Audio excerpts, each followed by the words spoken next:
So many tacos, yes. Más tacos, please. Oh, good morning, everybody. Morning, good afternoon, good day. Good day to everybody.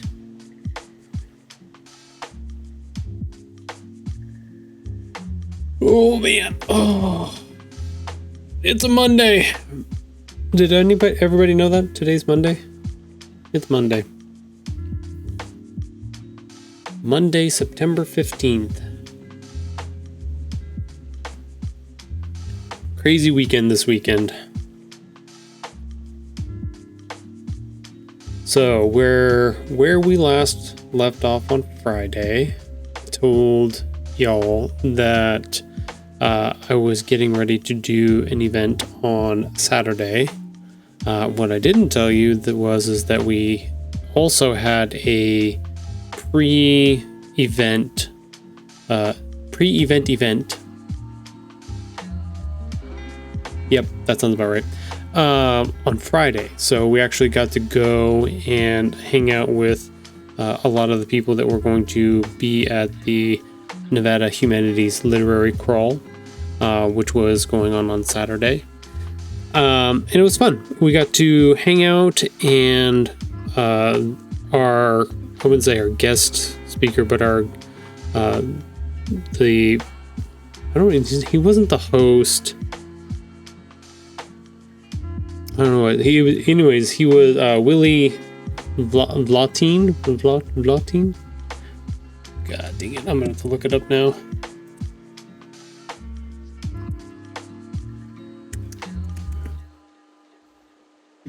Let's see if I can bring it up.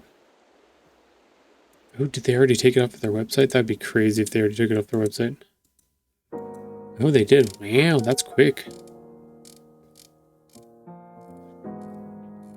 Well, I don't have that. I was going to bring that up for us on the stream, but nope, I guess not. Anyways, got to go see him talk, and he actually plays music and stuff too. He's an author, musician, very interesting guy to listen to talk, and the music that he put out there and stuff. It was not what I was expecting, but it was cool because I got to experience a different type of storytelling and got to see a type of public speaking that I'm not quite used to. And I'm not like I haven't experienced public speaking before, but in the venue type and the stories and the things and the way it was very like it was a personal kind of setup and evening, and for our what they call a pre-crawl event that we were doing. So that was cool. I have to do a little bit better job at networking and stuff. But yeah, we're getting there. This is my first time, so. But no, we did our event on Saturday for the Nevada Humanities Literary Call, and I was on a panel with three other authors that are have way more accolades to their name than me. So I felt slightly out of place in some respects.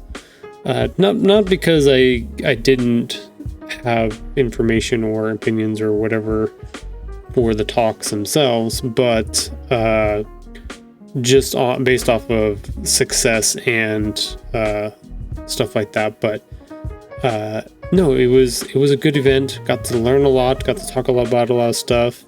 Everybody that I saw said I did a really good job, and I either am really good at fooling people into thinking that I know what the heck I'm talking about, or I just have a way of speaking that works in certain ways, but I don't know. But no, it went good. Got to talk to all of those authors and stuff afterwards, and find out that even though they have way more accolades, their situations are very similar in that way. So really good at fooling people. Yes, that is me. I am a professional fooler. professional tomfoolery. I don't know, something like that. But it was good. We got to do the event. Got to go over and do a signing afterwards. Sold a couple books, not a lot of books, but a couple books. It was interesting because, and I think I'm really starting to understand how Reno and Nevada feels and the vibe. I don't know what the difference is in Vegas, but definitely in Reno and stuff like that, much more older population. So like looking for novelists and those type of things, that's way more where the hitting point is. So like picture books, it's not like it wasn't bad, but I was the only one with a picture book at the event. So it was interesting in one aspect. It was like, okay, so there's a scene in a space that nobody has really, like, people have dabbled in it. Like most of the other authors there have either like dabbled in kids books, but not to the extent of just being exclusive kind of in that way. Like I'm trying to be. So it's kind of interesting. It's, I feel like there's possibilities there. There's lots of want and need and talk about those things, but not a lot of systems put together for it. So they may be on. So I do this thing. I don't know if you guys have seen this for being around me, but I don't know why, but every once in a while I find something and I'm like, I feel like this is going to be the next big thing, or this has a potential to be or do something, and most of the time I end up getting scared and not doing it myself, and it blows up and takes off in its own right and way. But like I have a tendency to like find those things and be like, yeah, I think there's something there, because there's a lot of clamor and a lot of like I said, want and need for this type of thing, but not a lot of people there to set it up or have systems set up for it. So I don't know. It's exciting, it's scary, it's weird. I don't know what to do. I'm just gonna keep doing what I'm doing here for now, and we'll see what happens. But other than that, it was good. Me and Mrs. Tahoe went and had dinner afterwards and celebrated a little bit. Had a good time. And then we got to chillax yesterday. May or may not have tweaked my back a little bit at Costco. Cannot confirm nor deny that. But yeah. But we're here. Going to do a little bit of cleanup stuff today. I wouldn't say cleanup, but we're going to do some reorganizing and getting things back to square a little bit, making sure everything's like organized is the plan for the day. Hopefully since we've got a 3-hour period today, I'll be able to get back to working on some more pages, but I need to get some preliminary stuff rearranged and organized. Otherwise it's just going to continue to compound itself until it's poopy doopies. So Tahoe also said he was going to be cosplaying as a maid for Halloween. Yes, that is canon now. That is going to happen, regardless of what anybody says. I will be the best maid you've ever seen.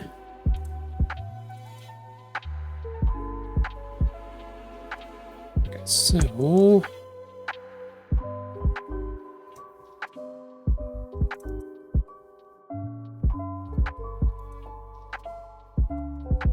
so we need to figure out where we're going to export these to.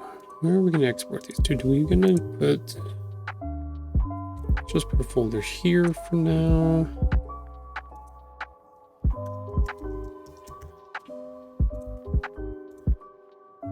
We're going to need to export everything. We're going to export everything out and put it into our document so that we can organize some things together.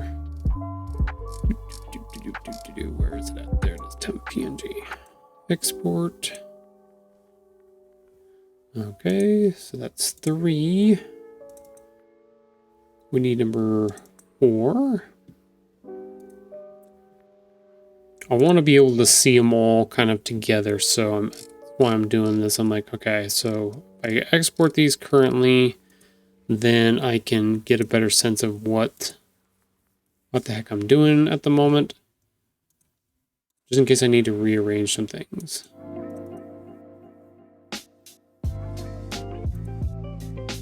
Like, I like this, but I might want to split it into, put on another page. It might fit better. Just depends. This is the cleanup stuff. This is the reorganizing, making sure things are going good. Where you're going to be a maid for Halloween? Yeah. You guys are going to be really disappointed when that actually doesn't happen, but we're going to humor it for the moment.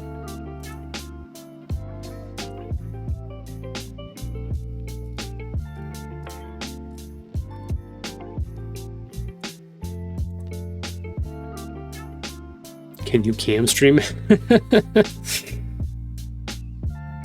So the funny part about that is we are actually going to be at an event on Halloween. Now we're going to be there all day, so I would have to wear that costume all day into the evening time. So I'd have to try to stream it from the event because I'm going to have to be there all day. It's a Friday, Saturday, Sunday event, so I'm going to be there for 3 days. You can know your Spartan look for work uniform. You know what? I get a lot of shit for, not necessarily shit, but I get a lot of people saying that or asking about that. I got rid of them several years ago, so, or a year ago, maybe 2 years ago now. There was some hard memories associated with that, and I had held on to them for the longest time, but I was like, you know what? I have to let them go. I have to move on from them because they're causing me too much pain. After you could dress as a firefighter. No, we're not doing that. Thank you, Sunny. Do not put that in the suggestion box.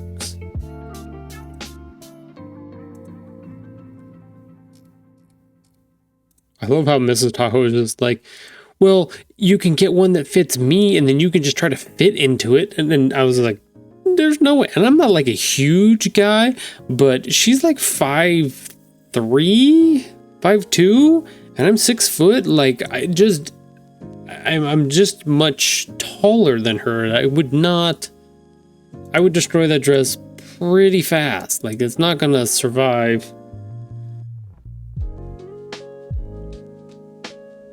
Did you at least get good money? Hard memories? Yes, hard memories. Not good ones. I tried, Dreamer. You just ended up showing her some cheeks. Yeah, they would just all be cheeks.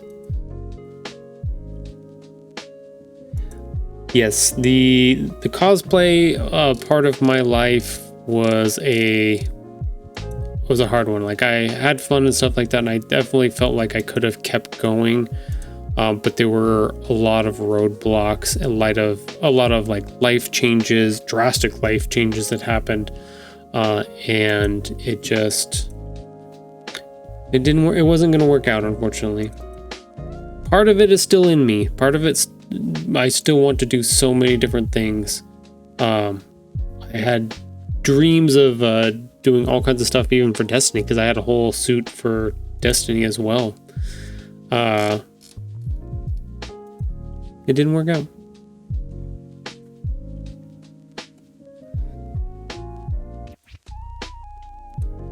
But now I get to be creative, and I get to help my daughter with stuff that she's building and creating for herself in that kind of same respect, so I still get to use those skills every once in a while.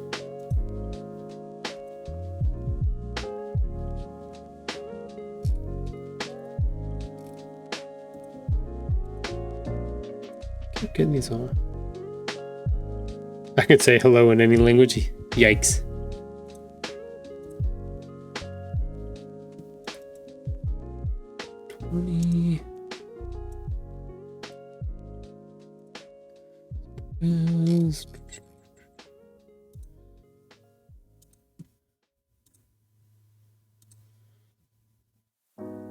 No, it was kind of interesting, even during the library event that I did on Saturday. One of the accolades that I get to talk about, or I put into my biography, was that at one point during my rise through Destiny stuff, I actually got to work with Craig Hargrove. Craig worked as a NASA engineer, and he actually, there's two rovers, two Mars rovers. One is actually on Mars, one is here in the US. That's the one they do all their testing on and try to problem solve on and stuff like that. It's shipped around in different places, museum, I think too. But their actual active one that they work on, he actually was around and was doing stuff and work on at one point. And he got in contact with me when we were kind of connected through Guardian Radio, the podcast. And I actually worked on a hunter cloak that was, it was Iron Banner themed. And I sent it to him, and he was able to put it onto the Mars rover, take some pictures of it, and then shipped it back to me, and I got the pictures and stuff like that. But like an accolade of being like a piece of artwork that I created actually was on a piece of NASA equipment, like legit NASA equipment, which is really cool. So, but like that one falls into the cosplay stuff, and it's really cool, and it's part of that stuff, part of that time period where I was doing a bunch of things like that. But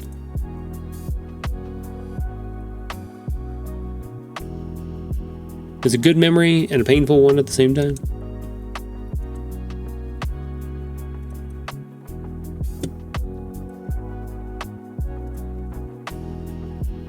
Actually going through all these different pages in here and seeing all this stuff, we're actually making pretty darn good progress. Like, we have details and stuff we need to go through on these and add some fun stuff, but actually trucking along pretty good. I'm actually quite surprised. How are all of you doing? How'd you guys this weekend go?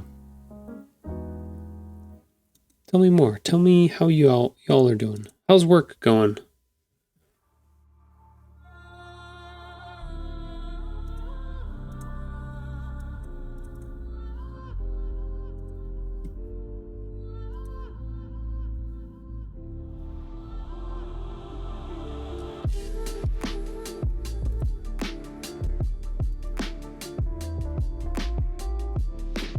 Hey, look at that. Cheap viewers already. Dang. Work is okay. Talking about Nintendo. Ooh, nice. Did that one go through? I don't follow through.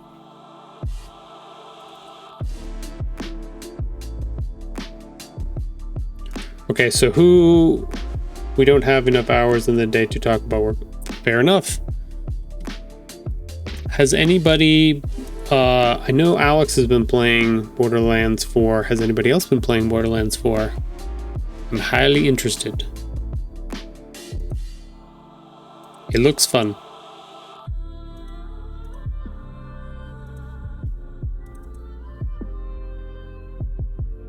They want to patent the pressing of a button to perform an action, I think. Yeah, that sounds about right.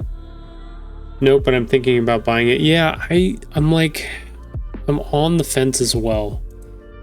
It looks fun. I don't know. Like, normally I would feel guilty because I bought the Destiny stuff. I should be playing it, but at the same time I'm like not that into it, especially with everything that keeps going on. It's like God damn it. This is the one thing I was like, I wanted to play and do.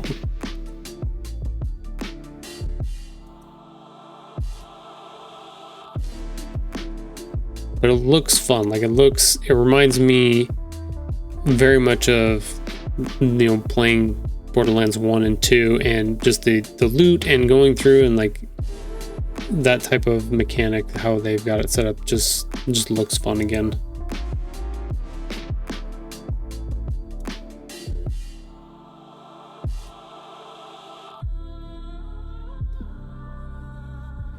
Just not sure the fiance will play it with me. Oh, interesting. It's like a 300-hour grind for better armor. You mean for Destiny or for... Remember, you almost got pulled into a raid if you were available, of course. I know. So that's the thing. So I love how you messaged me on Xbox and you're like, what? You're playing as a level 1? I was just grabbing armor for my 2 other classes because I hadn't even touched them yet. So they are up to date now is the big deal of that. At the very least, they haven't played through the story or done anything of consequence, but they at least have gear up to a certain point.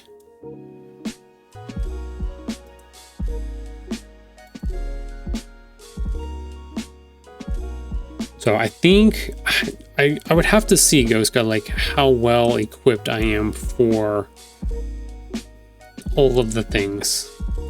Like I feel like I can be okay, but at the same time I feel like I might be holding you guys back a little bit. You would have been fine with our group. Okay, cool.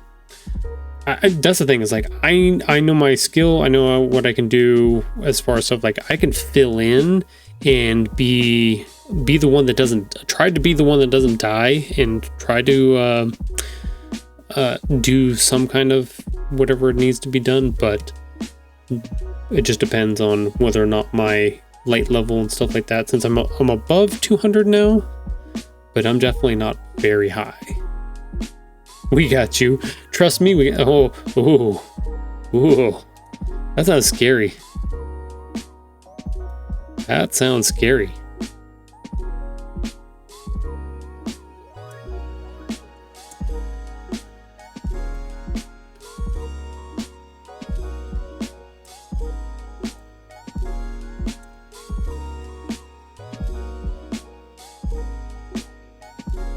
Let's do...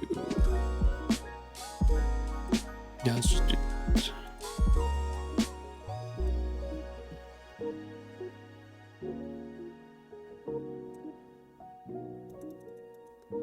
Should be the right size.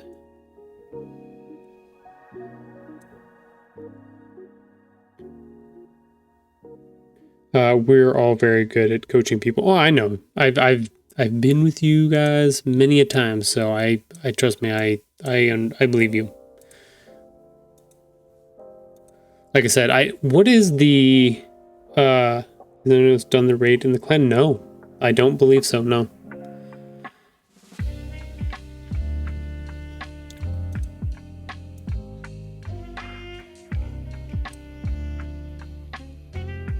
It's kind of died down. Like there's still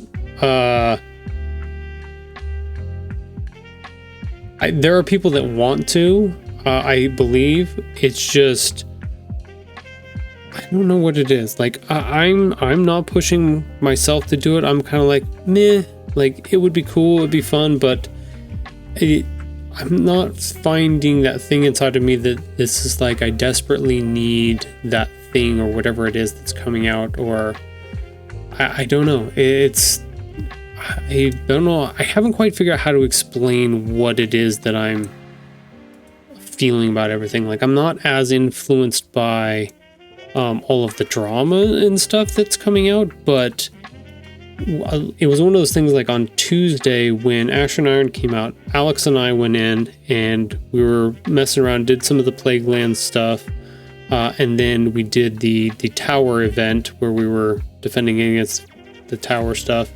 And we finished that and we looked at the portal, looked at the stuff, and we're like, wait, that was it? Like, what else? Isn't there supposed to be something else to do or whatever like that? And it was kind of, quote, it was more or less a letdown in certain ways, but we were just like, well, fuck. Well, if we don't really know what we're supposed to be doing, or what if there's something super interesting to go and do and explore, like, we got off. We're like, I guess I'm tired and I'm done for the night. Like, I don't know what else. There's no exotic like mission to go do. There's no, it was just kind of like, eh.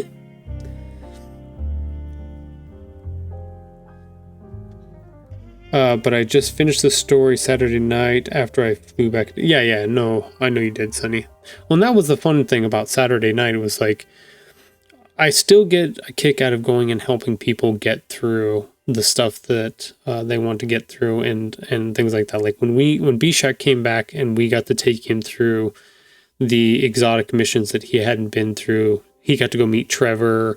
Like, that stuff was super fun during some of that lull period. Like that put some of that in.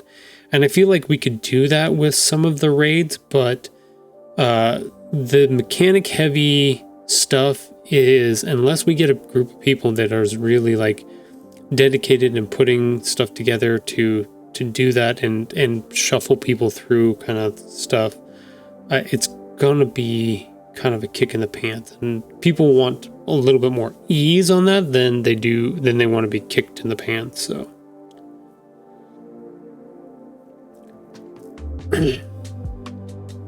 there really wasn't much to do at launch. Yeah, like it felt weird. Remember, there's only one DLC every 6 months. No, I got that. And what's confusing about it is like, is this a season that they changed, or is a season 6 months? Like, I think we kind of determined that a season is 6 months. It's half of a year. And they may have a name like Ash and Iron, but it's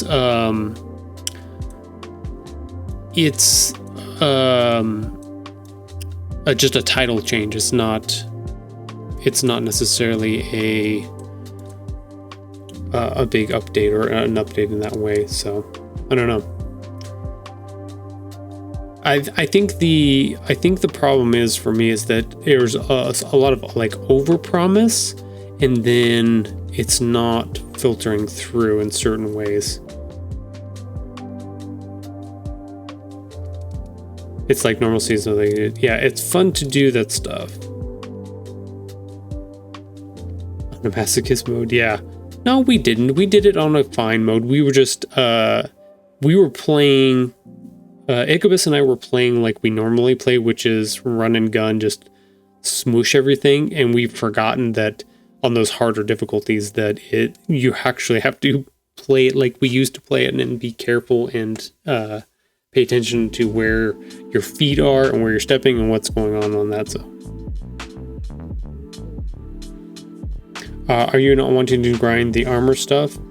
I think it's in between. So, at the beginning, the first 200 levels was very similar to what we've done before. So I was just like, okay, I understand this. We just play and we get XP, and it brings us up to the cap or whatever, to 200. And then from here, it's about gear score and stuff like that, and builds and everything. And I'm like, okay. So I need to understand and play and get a grasp of how that system works. I know everybody's talking about tier 5 gear and trying to get that. So I'm like, okay, so everything that I'm picking up right now, as far as like tier 3s, 4s, like those are just kind of scrap in certain ways. So, but I'm also still using a lot of my original gear that I picked up in previous seasons, so I haven't like fully converted over to the new tiered system yet, because I haven't like figured out exactly how that tiered system is supposed to, how I can set it up to benefit me in certain ways. So like I almost need to go through and delete like half of my vault, delete all of my pre-built armor setups and stuff like that, delete all of those, and kind of just start over is what I need to do, so that I can understand the systems and pick it up and be able to put things where I want to more easily, and not worry about it. Because like right now I'm still stuck on, like I said, all the old stuff that I've got set up, and part of it is just like, well, this works and I'm having fun with it, like why change it? And that's not the mentality you want to have for the new stuff and what's going on. So I've got some of that to work on in that way. So all the story stuff is tied to DLC. Yep. I think the issue I have is you're only grinding for higher tier armor. I think tier 4 is when stuff starts getting worth using and keeping. Yeah, that's exactly what I'm feeling. And starting to use the new armor weapons making a lot more sense. Yeah, that's where I'm figuring out. But I'm like, okay, so how does the power grind? Like, I'm getting levels as I'm playing right now, but it's like super fucking slow, which is fine. And I know there were some events and activities that were giving way more rewards for people before they patched some of that. But I didn't do any of that at that time because I was taking it slow. So I'm like, okay, now how do I get on that setup? Okay, this one goes here. This one goes here. Sorry. Okay. That one goes there. And that one goes there. Sweet. We got those all matched up now.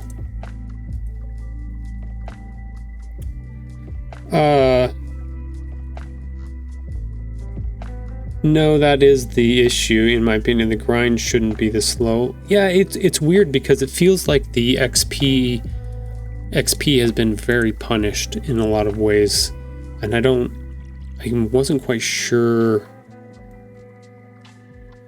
what to do. Like, I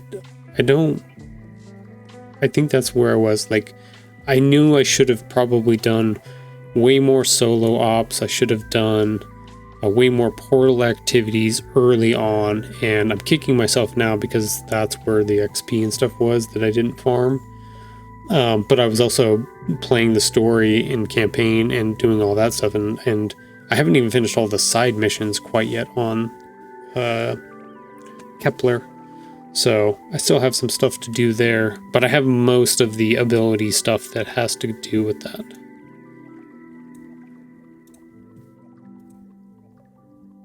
Okay, received. I think it'll be slow, but once you cap, it'll be a tier thing, I think. So essentially a grind on the top of the grind. And if it is this slow, why are we being set back to 200 when Renegades comes out? Yeah, it's... Tahoe should dress as a Catholic school girl for Halloween. Denied. Let's just go there. Denied. That's funny though. Thank you, Bishak. I don't know if Bishak heard the maid one or not.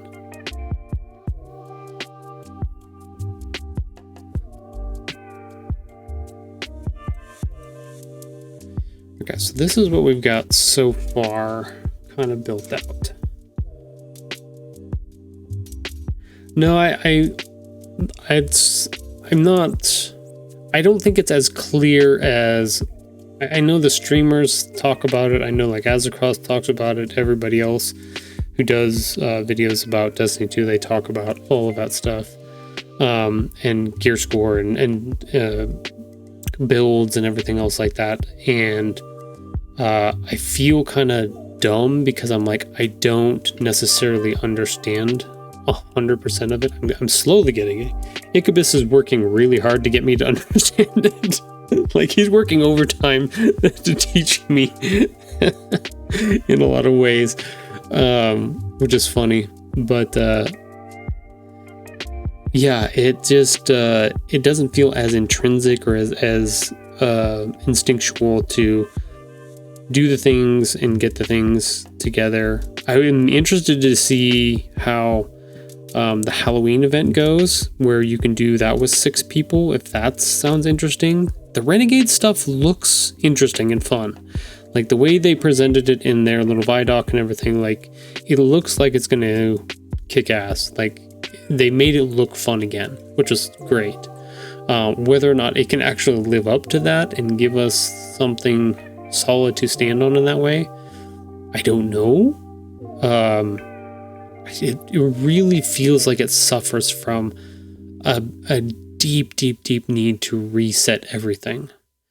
I'm not going to say Destiny 3, but man, I'm looking at Borderlands 4 and I'm like, people are just flying to that because it's new. It's a whole reset. It's a grind from beginning to end again. I don't know. I think our brains get stuck on something for too long. And it doesn't work. Like you can't make things go on forever. I love One Piece. I love what it can do. I have not watched very many episodes, but at the same time, it cannot go on forever. You can't make things go on forever. Stop dragging it out. Unless you have something really, like even the Naruto stuff, like that seemed more interesting because that actually had generational ties to each one of the series going forward. So like even that is somewhat of an ending point if people actually pass on or move out of, and then new generations come in. Like that's more, I don't know. I could teach you in less than 15 minutes. I believe that. I see Bishak on a lot. What is your power? Bishak is pretty high. It's annoying how long it takes and the loot is all the same. It's like pulling teeth. Yeah, that's what it feels like. I think that's kind of why I'm slow playing it, because I'm like, I see all of those pain points and I was like, I don't know if I really want to just dump myself into that just to have pain on that.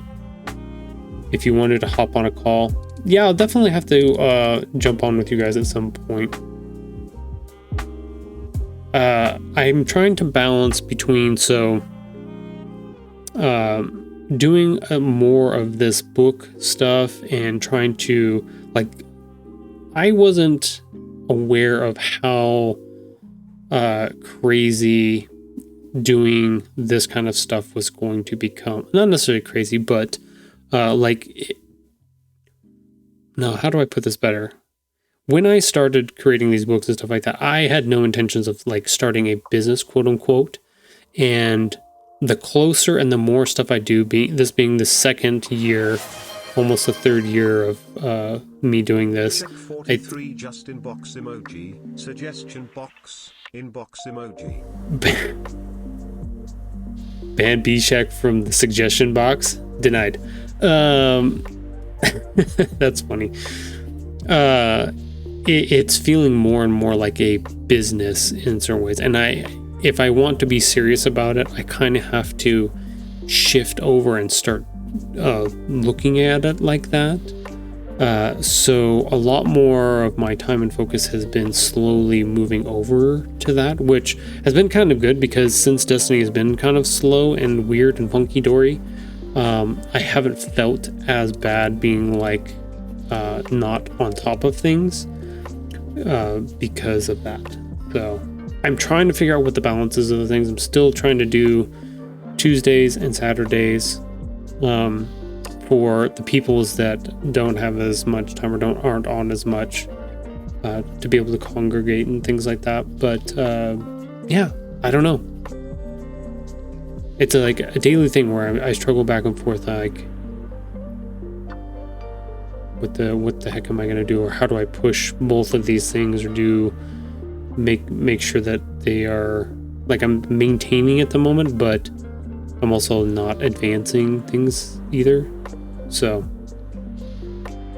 I don't know. My son is almost 18, He's in 18 in January, and he promised me that he's going to join Dungeon Protocols when he becomes 18, because that's the rules. And I just assume he's going to take over and make everything go crazy. So he's already talked about usurping my power and taking over, because it's a family business. DPS is. So like, he says he's the heir to the throne, essentially. So he's planning either a hostile takeover or a legal takeover, one of the two. Yeah. Is he going to be admin? No, I think he's just straight going to take over. Like, he's just going to kick me out. To tell him I'll 1v1 for it. Oh, you'll win. I still beat him a whole bunch of times when we did our little 1v1 tournaments back in the couple years ago.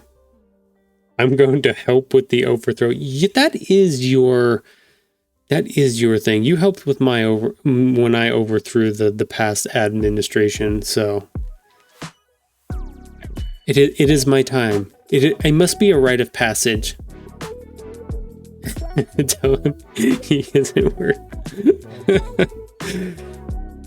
I would be honored to be overthrown. How about that? I would be honored.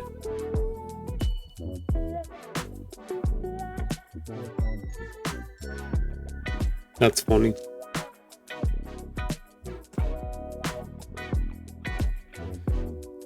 No, trust me. If he ends up, I'm joking about it right now, but I've seen what his discords look like, and the things he's doing, and it would be chaos in here. It would be chaos. He talks about it constantly. Yes. Yeah.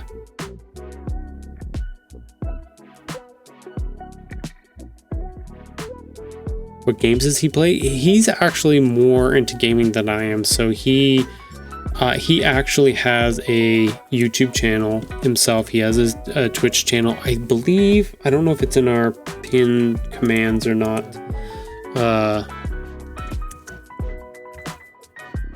It's the Miscellaneous Tomfoolery channel. I don't know if I have it on our... Do I have it on our recommended watching list of people? You might have to check my channel and see.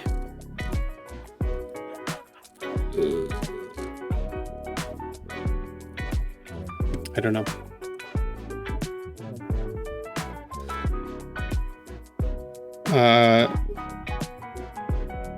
I should put it in my 2 weeks.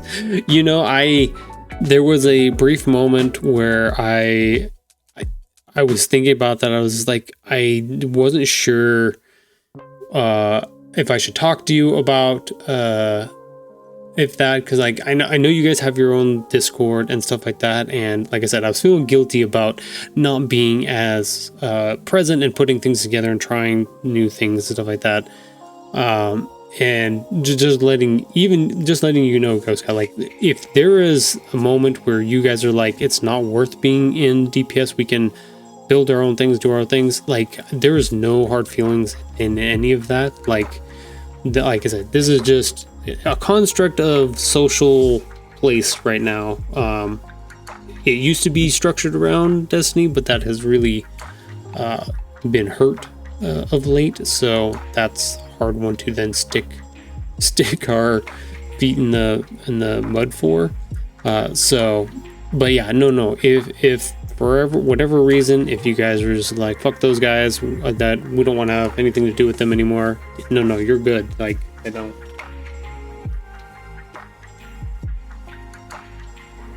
want to fuck it up for you guys in that way. I don't want to harsh the buzz. If you guys are having a good time and doing stuff, then don't, whatever I've got going on or whatever I've got set up that's not working, please don't let it harsh your buzz at all. A complete dual Destiny together and fight at the end. Oh yeah, Bishak, we need to do that. We need to do dual Destiny. Or did we go do that? This feels like a nepotism hire. I don't think that ever will happen. Oh, thank you. I appreciate that. But, I like a but. anything is possible. Yeah, no, that's fair, dude. I haven't done it yet. No, and that's the thing, is like I'm not holding on to the reins so tightly, and like previous admins have, where this has to go a certain way and we have to keep everybody together and be like, no, this is a free-flowing thing. It should be. It should never, nobody should ever feel pressured to have to stay or do anything or be anything that they don't want to be in any way, shape, or form.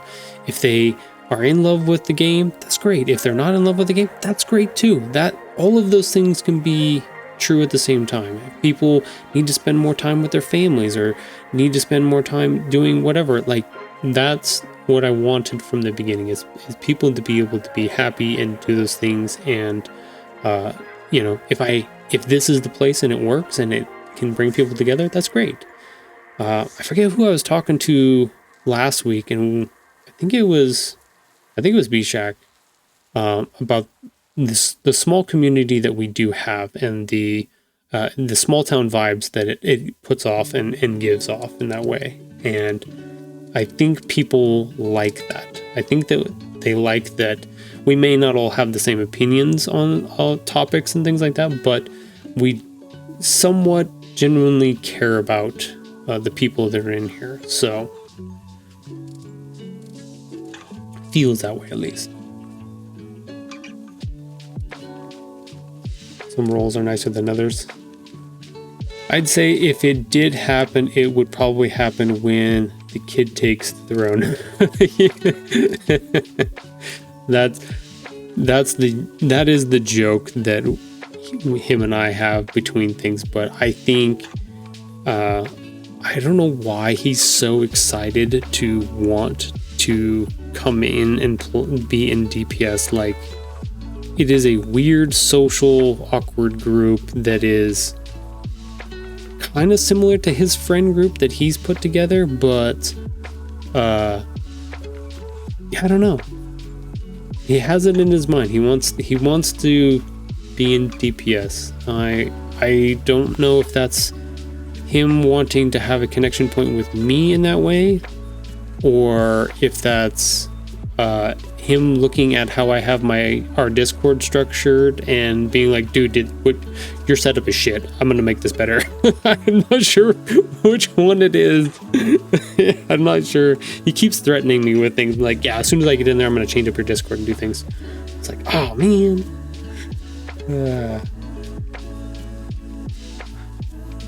I hosted my first Star Citizen event. It was nerve-wracking, but I had seniors that were there and were supportive. That's awesome. That's the way it should be. Like, should be able to have people there to support and be there for you, which is great. We can talk later. Yeah, we can talk later. No, I gotta go to lunch. All right. Thank you, Ghost Guy. Thanks for coming by. No, I have no plans to turn over the reins of DPS to Mr. Jerf. But it is a funny joke that we talk about. I like it. I tried to make DPS bigger than it was, and it was a headache. It's nice to have a little group of people to connect with. Yeah, I think that's what we're trying to do. I like that vibe. I always have in that way. I'm noticing it even more so I grew up in a small town, and it got bigger, and it became, big ski town and everything else like that. And Reno was very small too at the time, much bigger, much sprawling out. But as things get bigger, I've noticed they get harder to manage. They get harder to take care of all of the people and things inside of it. And it kind of relies on everybody to try to take care of each other. But if everybody's hurting at the same time, then that makes that really, really hard to be able to do when things are too big. And so, like, I appreciate the idea of staying small. I understand that the power of being bigger then means that you can do more things in certain ways, but it's definitely I don't know. It's very much an analogous of real society and real towns and cities and things like that. So it's like I'm trying to do my own research in my own way to understand if there's a way to balance those things. As much notoriety as we had with Warlock School and Guardian Radio, it's nice to be a clan, not just a fan group anymore. Yeah, that makes sense. Why did Ichabus say?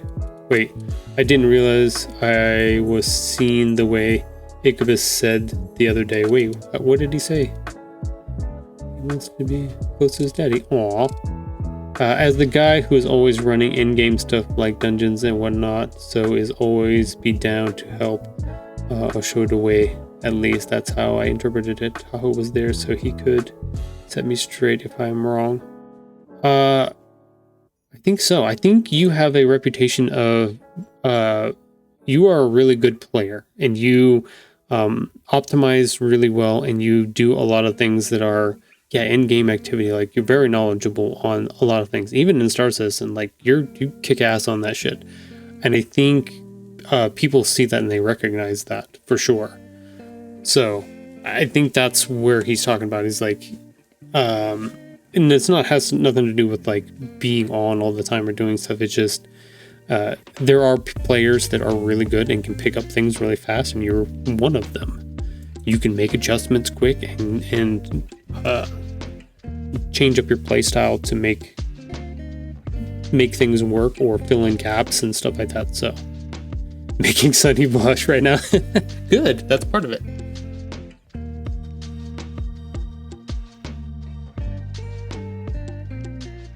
So I think even though he may be like you're the end game activity guy, it's because of that. Like you can hold your own and pull and bring people through stuff, and I think that's recognized in that.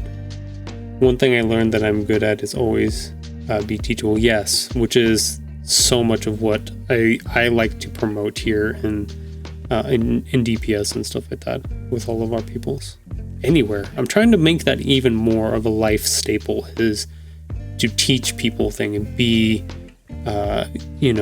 compassionate in that way.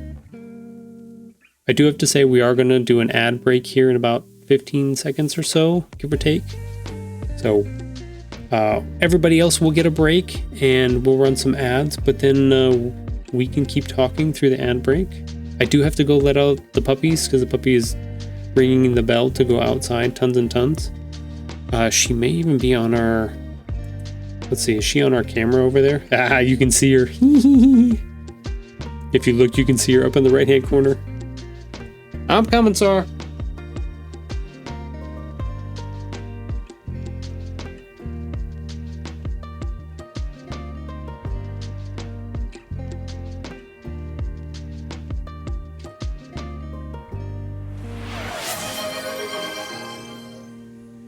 Sunny_Ruth says big stretch.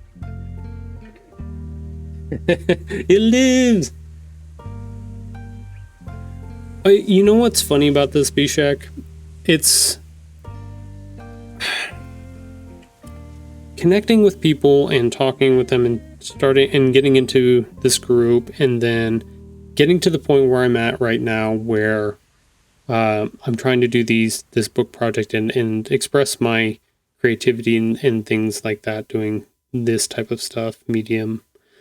Has reconnected me with people in a different way, connected me with new people that I've never met before, new groups of people that I've never been involved with before. Like even working with Sage recently on a secret project that we've been working on together.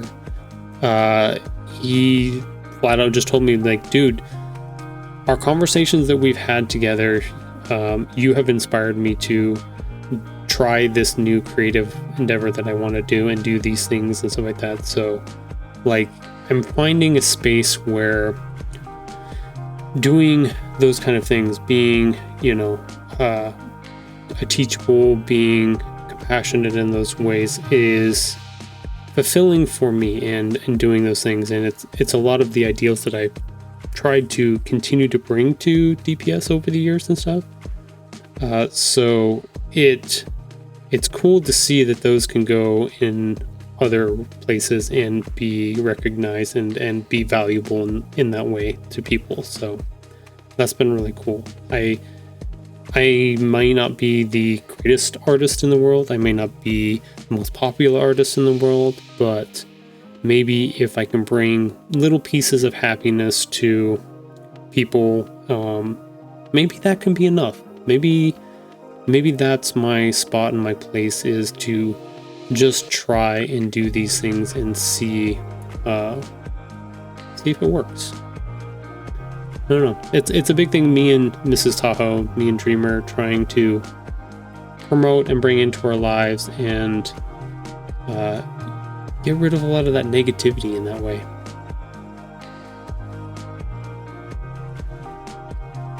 At least that's what we're hoping. That's what we're trying. Thank you for the big stretch, Sunny. I did do the stretches.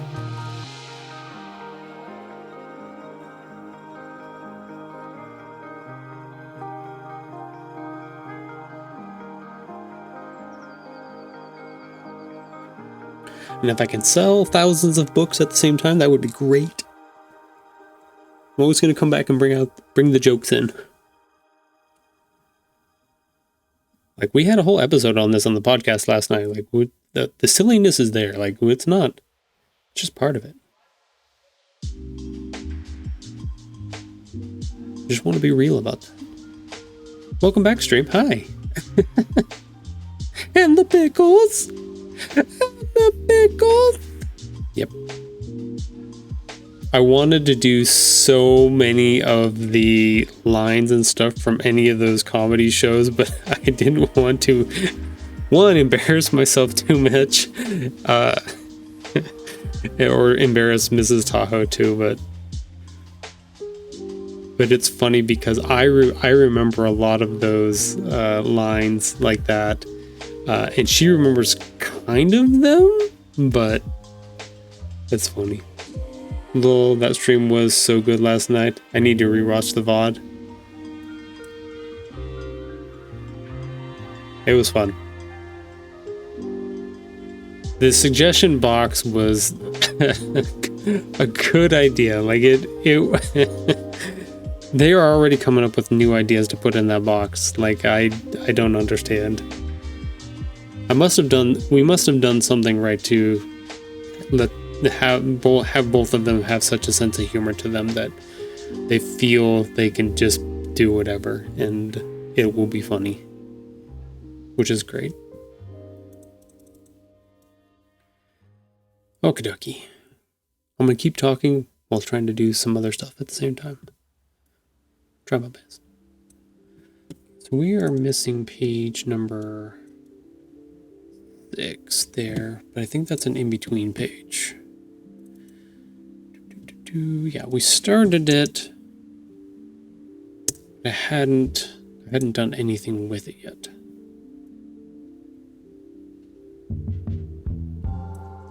Okay, the other thing that I was gonna do, I was gonna go through and save out all these faces too. Part of the cleanup. Hello, welcome to the cleanup crew. I'm Tahoe. Nice to meet you. That down. Let's go here. I'm going to hop off to work on some school stuff. All right, Bishek. Well, thanks for coming by. You guys are good parents. It's funny because they say that often, and I'm like, I thank you for saying that. I will always err on the side of caution of not necessarily thinking I'm a bad parent, but always having the jury out on that for myself, because I don't get to determine that. Like, that is not something that I get to choose whether or not I was or was not a good parent. That is something that is objective for my kids to decide, and whether or not they want to, that's valuable to them to pass on in their future. That's all that is. So I don't know. Trying my best. That's all I can do. and I can apologize when I do things wrong. That is the hope and the goal. Okay, so we've got that one's there. I think this has 2 different sizes, which is fine. That one can stay. We don't need to do any of the combinations of that because that can be recombified. We don't have an eating one yet. That's fine. We might not need it. That one's the standard. Okay, I know we need this mouth. Just the standardized. Where are they? There they are. Gonna select all. Copy. Slip and slide. They should call it slip and bleed from the anus. Yeah, that's about right. I'll take it. Are you playing on slip and slides right now, Sonny?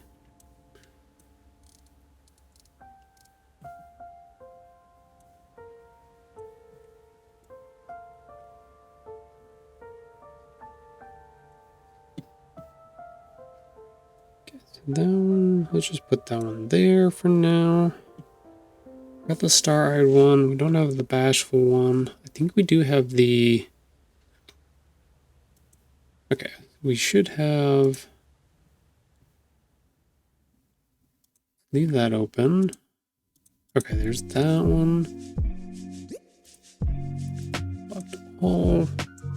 Copy. The other thing I need to do is make sure that these are all grouped together, which is not group.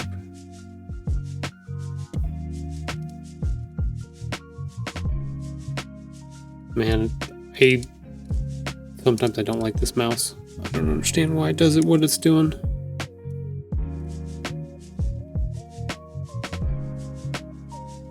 Also, these 2 are on the incorrect layer, so I need to fix that. This one. No. Copy, delete. Get that out of here.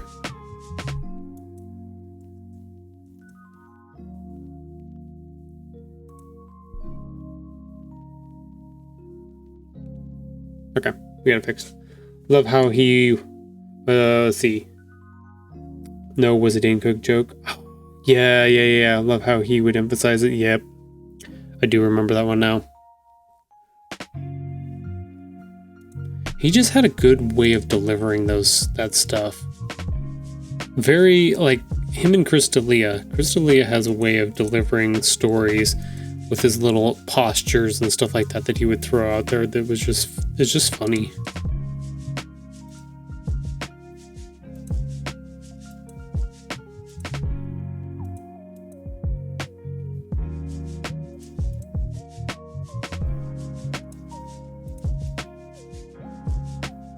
Like, D'Elia is very much a physical comedian in that way. Employee of the month. Employee of the month was funny. Good Luck Chuck was that was one in between. Like, I had seen part of it and I was like, I don't know.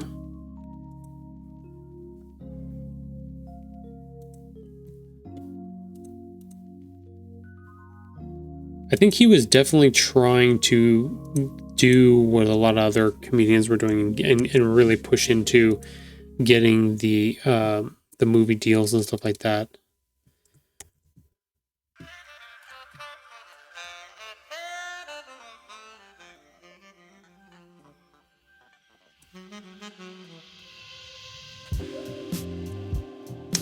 But still good, just not as funny as Employee of the Month. Yeah, for sure. It's funny how, like, some of that stuff doesn't really exist anymore because there's just studios just don't want to take risks on crazy stuff like that, which is sad.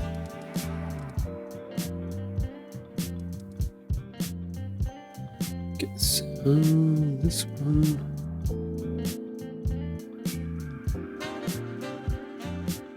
That one actually goes over. Ooh, ooh, ooh, ooh.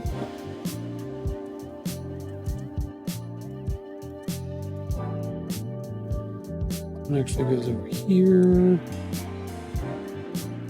That one's right.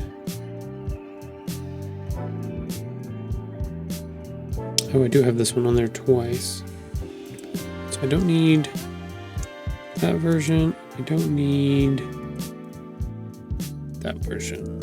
So I have it on there twice. That's good. That one goes underneath it. That one's good. Gabriel Iglesias was in Magic Mike No. Was he? Never seen those, but I think I heard he was in it. He tried to have a TV show for a little bit, which I thought was going to do pretty well, and it just, I don't know if the network just was like, or what, but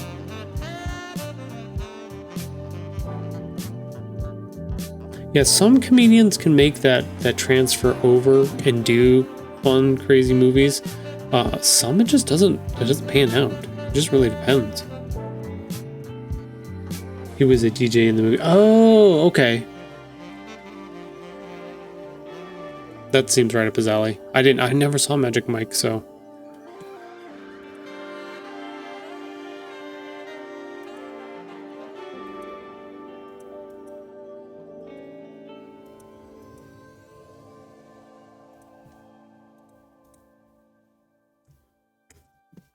Okay, let's do that one. Where is that one at? Do I not have that one on the list? I don't. Okay, cool. That one will be a new one. That one can go in that spot, which is fine. Group that.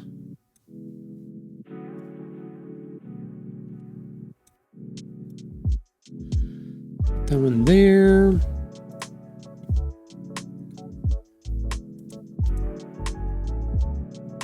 Do I have the sideways looking one?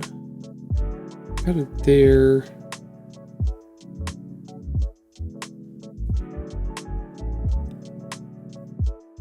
Almost wonder if this is a better application of what I've got going on.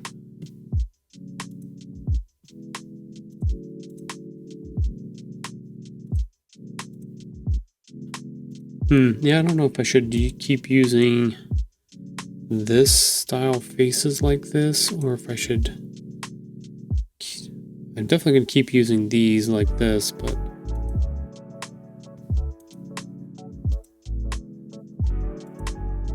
interesting. Because this is how I originally set up my files, I was doing all of my stuff here, and then I would go grab one of these, put it onto a page, and then I would manipulate it a little bit, but these were like the base for that. Like I'm trying to fill in this base here so that I have them, but this is kind of like the base for the base. I actually have way more on this file, a lot more different ones than I do on this file. Way more options. I may have to clean these up.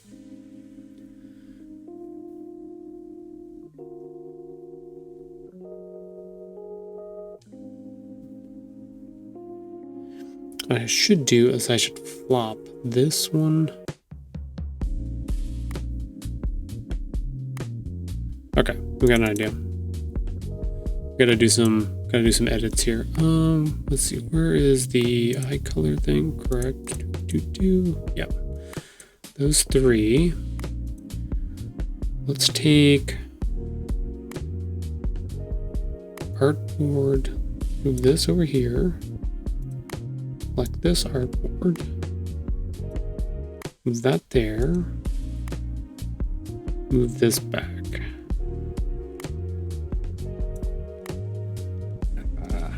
I feel like that's still going to be doo-doo.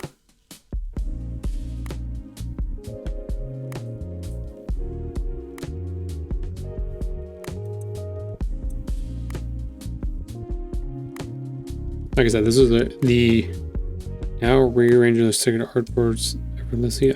I feel like I'm doing that right now. Oh.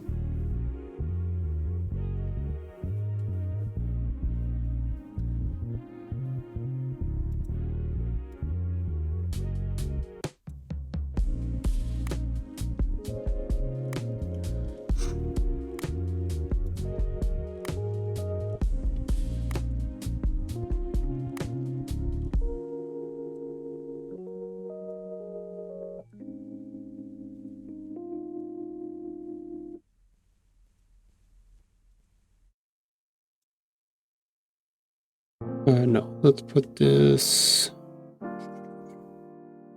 I was thinking about stacking them on top of each other, but I might have too many already.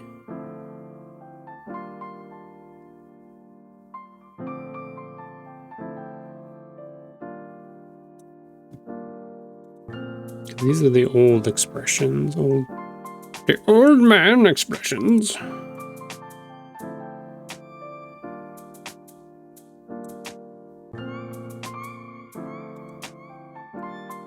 This is our main.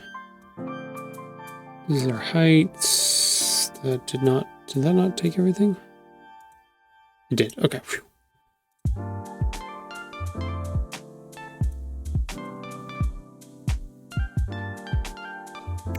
Whew.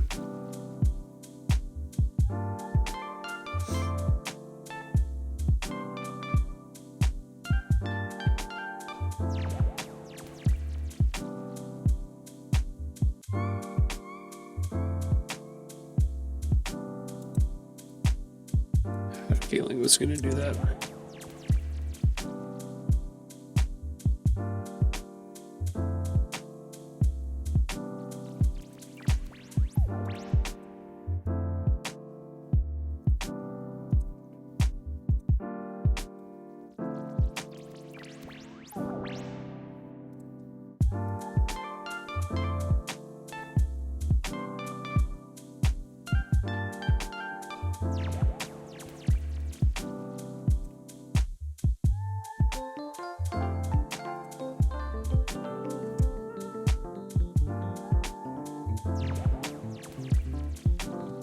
There we go.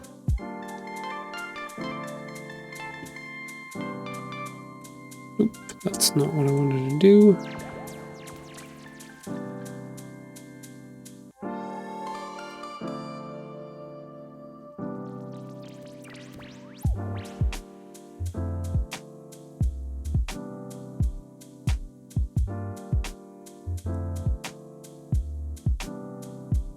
I might need to separate them into. I want to move this one over to match.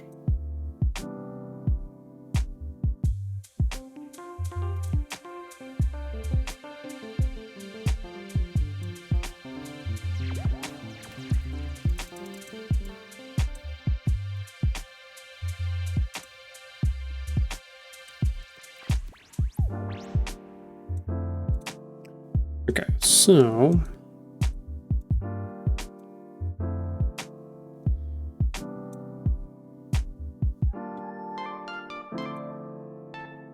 I think I can get rid of. Let's lock all this up so I don't accidentally delete something. We're gonna get rid of these two artboards.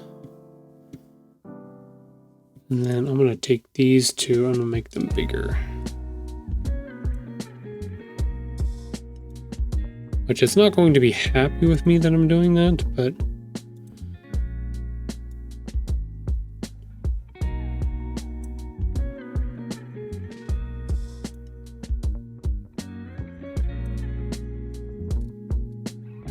okay. This one needs to go down. There we go. This one needs to go down. And this one should go wider.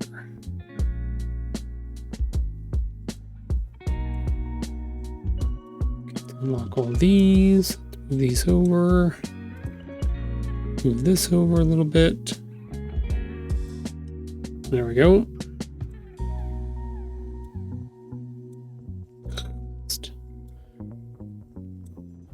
Okay, there we go. So, should be able to use this now.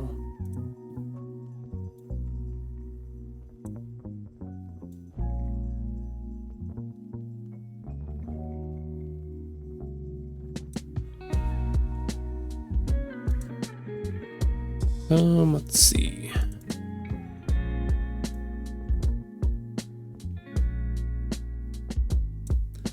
Yeah, something like that. That'll give us enough room for all of them.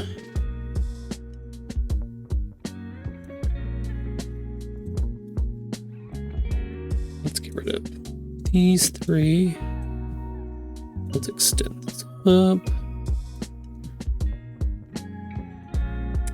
Copy. Need these.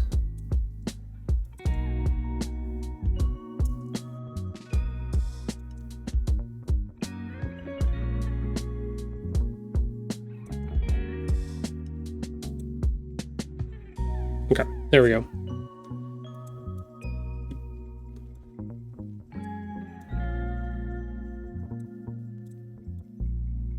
Should give us more room, should give us more height, length to be able to put more on here. Fill in where we need to. Make them wider a little bit. Perfect. Definitely gonna have to move these ones.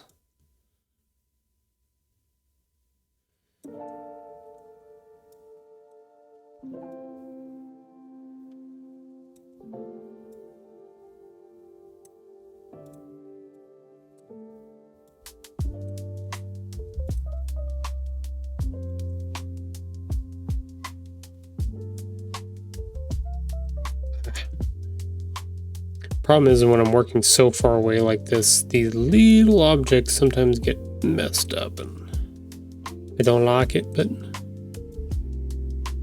sometimes it's the only way to see it without being so freaking close to it.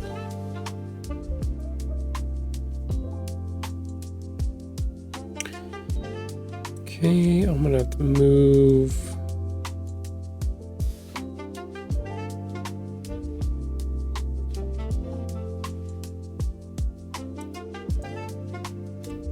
So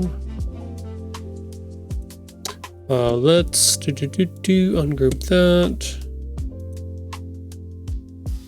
Let's move this whole thing over a little bit more.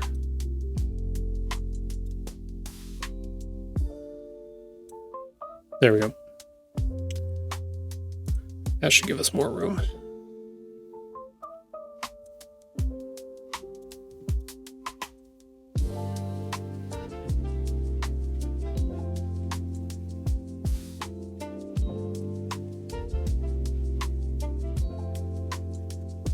Don't want the eye color to move. I just want these guys to move. There we go.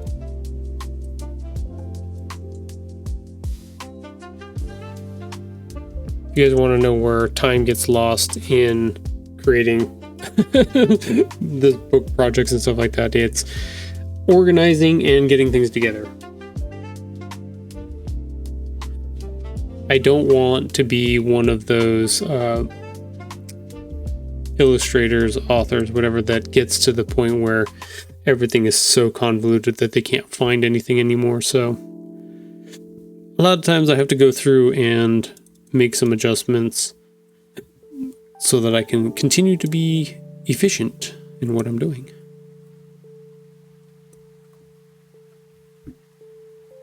Okay, so we can definitely better see these are the young expressions, these are the older expressions now. They're all in one line rather than being separated into two groups, so that's better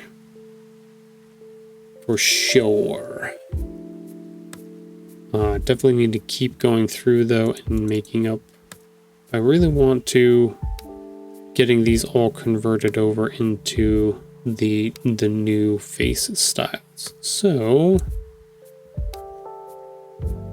I think this can stay where it's at. I know I have a bunch of them in here. So far those have worked pretty good. let's see. We're missing a eating one.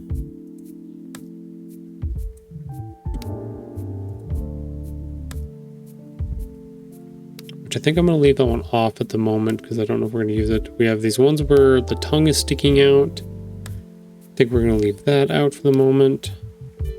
Let's grab, we've got the little happy expression, which matches with that one. Oops, why did that move? We have our standard face, which actually should be at the top, but that's okay.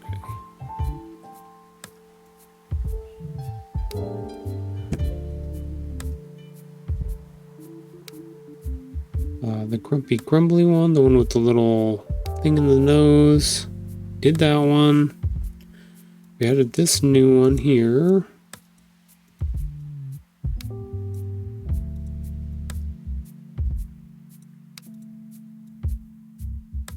That one. That one's the O one. We can grab that one real quick. Select all. Copy.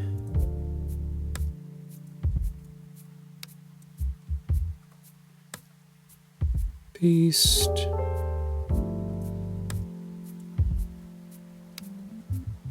Yep, now I can see these across here. So that one's that one. There's a winking one, but I don't think I have that one on here quite yet, which is fine. That's a different one of that. That one's that one. I don't know if I have.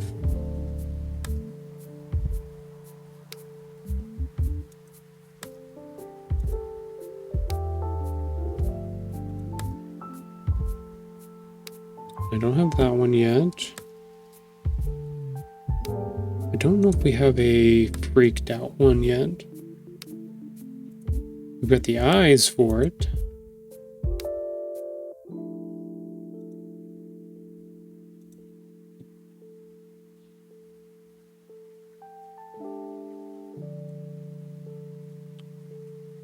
So no, we don't have that one yet.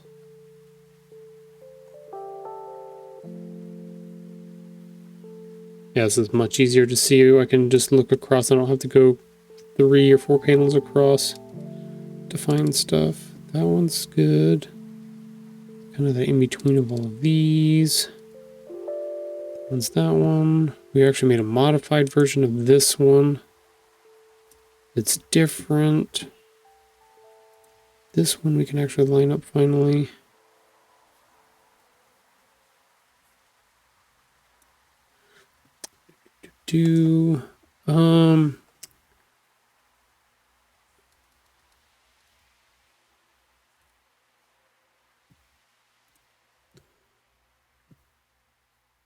Which I actually like better than I like these ones, so we're actually going to get rid of these two. Boop, boop.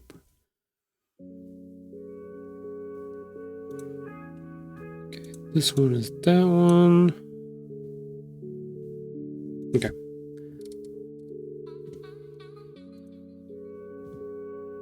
I do have crazy eyes and crossed out eyes to do as well. And whatever this is.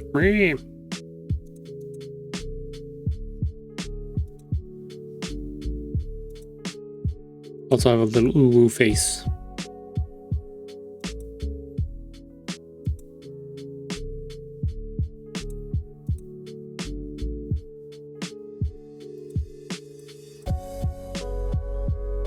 I like the little one better.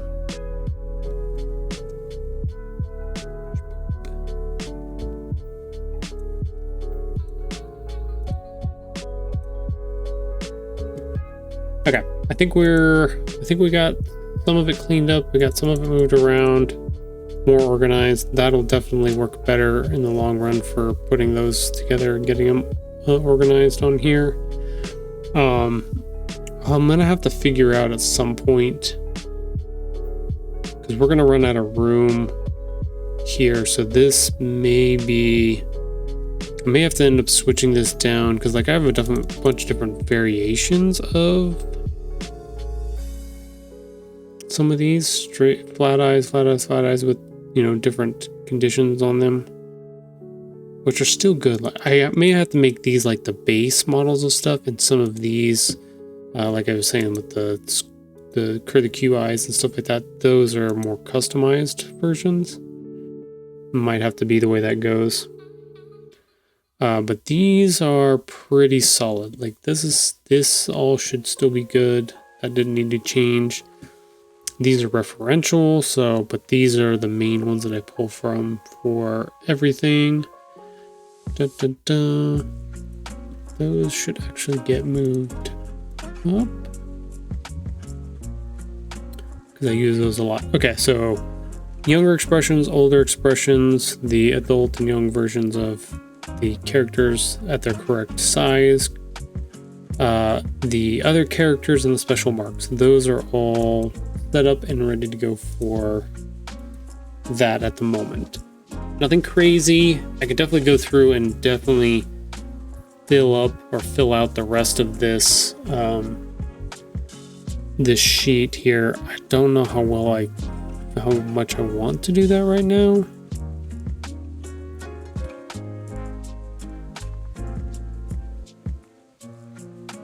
Or if it's necessary. I think that's the kicker, is whether or not it's necessary. But we can look at our book stuff here. Our pages that we've worked on so far definitely need, so this is like our variations of stuff, definitely need way more colors and doing different things with it. We can definitely change some of the emotions and the feel of the pages depending on what colors we give to the background. Some of these ones with the walls and the backgrounds of the house, those ones can't be changed as far as colors, but we can add other objects in there, more details later that can give it more interesting look and feel. Change up some of how that goes and rolls. But yeah, I think for the moment, so we can do maybe 6, maybe 29. We started on 6. Let's open up 6 real quick.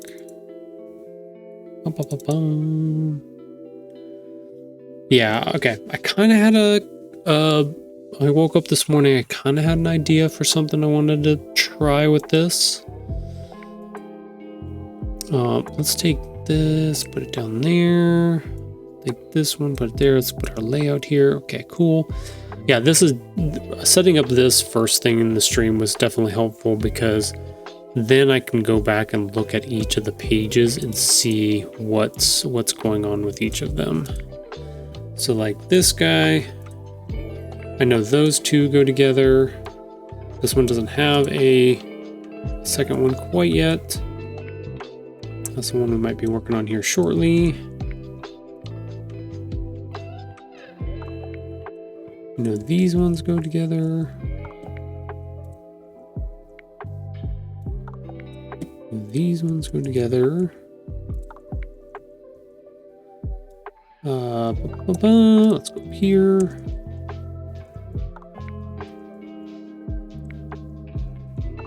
Those together. Put those together.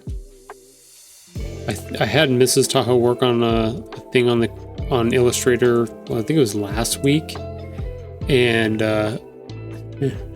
she was like, yeah, you definitely make this look way easier than what it actually is. And I'm like, oh, that's funny, because I do everything like the hard way, so I don't know how much easier I make it look, but it was funny. Okay, so yeah, so we can see. So when I'm talking about spreads and the gutters and stuff like that, this is kind of what I'm talking about. This is what we call a two panel spread, right? And it's gonna get cut off here a little bit. You have a left page and a right page. This is when you open up a book, that's what you get. So this crease down the middle, kind of where this, I'll put this little black line right here through the middle. That's the center of the book. That's where the pages get folded together and they get bound and glued to the spine. So when you're designing stuff like this, you want to be conscious of this. Like there are authors or illustrators and stuff like that that actually have designs and things like that go across both pages. I haven't done that yet. It's one of the, I'm going to call it a mechanic. It's one of the things and the tools that I want to use on a book that I have planned out later. Because like every time I do one of these, I'm introducing new elements and new concepts to each one of the books. So this particular book, we have more of these panels that are popping up now, where we're getting, instead of one whole action that's happening on a page, we get multiple things that are happening on a page. So you have to be able to pick up the first one and then read through the second one. So that's kind of the extra mechanics that I'm adding in on this storytelling, and changing up, how that interacts. Like the characters can interact with the frames of the book as well, because they are like this one where he's kind of partially going out of the panel here, and then when he's laying on this, he's definitely like resting on the edges of the panel because he's been kind of knocked out in that way. So the full spread, it comes a little bit later when we really want to introduce space and how big something is in that way. So lots of learning stuff, but being able to see the two pages together, know how that works with the center. You can see, like, I've tried to set up the words and whatever's going on so it's not in this centerpiece here. Like, I may have to move these words over to the left a little bit more to get them away from this binding in the middle here. Same thing with these words. I may have to move them to the right a little bit. But being conscious of that, and then depending on what your next page is, do you want to have like a flip reveal kind of style? So like we have on these two pages something that's happening really, like, maybe if I pull as hard as I can, it will open, and then he goes wah, and he goes flying, right? So then like the big reveal is something's coming out of the box. So that's our flip to the next page. So, but the question is, which one should be the flip to the next page? This one? Because you're going to see these two together. So is it better to have this one on the flip page, or is it better to have, like, do I move these panels around a little bit and change up my story to make that fit a little bit better or not? Just depends. The Britney Spears, oops, I did it again. Wait, no, wrong song. I think it's Hit Me Baby One More Time.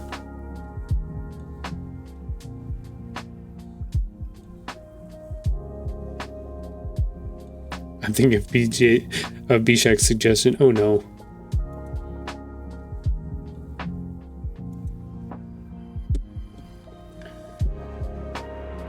It's funny. Because I almost want to take...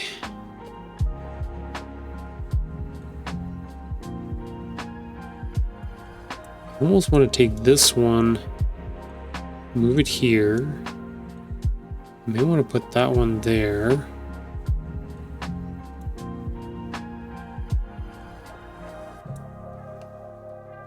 Yeah, it kind of almost works way better. So if I move that, so let's move this one here. Let's move this one here.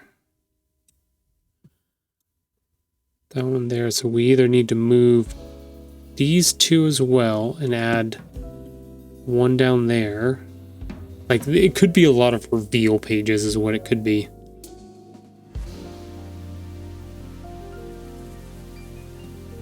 Definitely has a better flow to it. Shit. Which means I'm either going to lose 2 pages here, or I need to collapse 1 page ahead of it.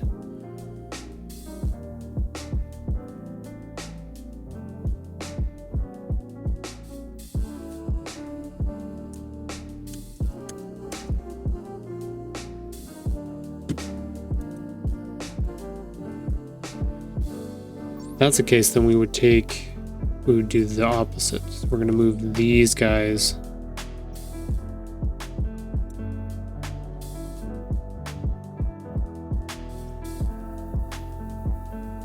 So we're making adjustments to the story right now is what the plan is.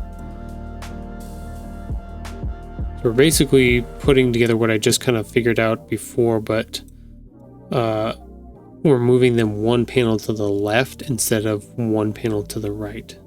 Because I feel like I was losing too much at the end of my story. And I think I have more ability to find things for them to talk about and do for this last than I do for here. So, which is fine because that kind of compresses down these. So I need to take the actual story pages that I have and figure out, I've got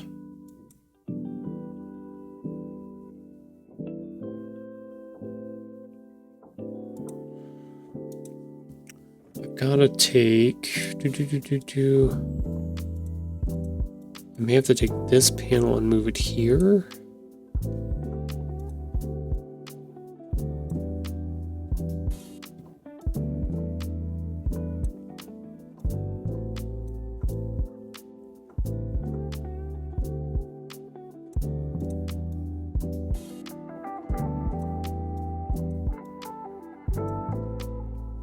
I think that's what we're doing. Yeah. Surprise goes there. Didn't mean to kill you. Oops, didn't grab everything.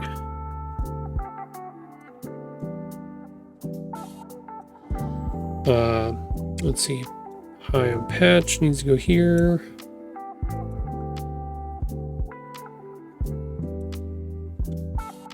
There might be some room to move some of these around a little bit too. Let's see.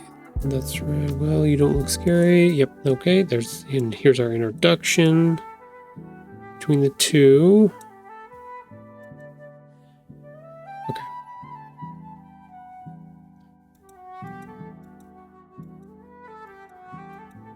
Yeah, okay. So that's what we moved. So we got to figure out what we're going to do here on 18 is the kicker. So we'll have an open page now on the back end of the book, the last 4 pages, which is, I think is actually better. Yeah. I don't think I had enough time for what I was doing. So we've got our big reveal, big action, big reveal. We start our conversation. We have our introduction here. I've got a couple suggestions of things.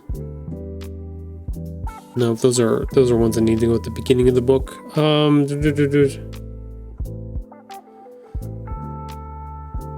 thought I had another suggestion that I had written down. It might not be here, but it might be somewhere. I think the blackout one should be the even page. Which one's the blackout one?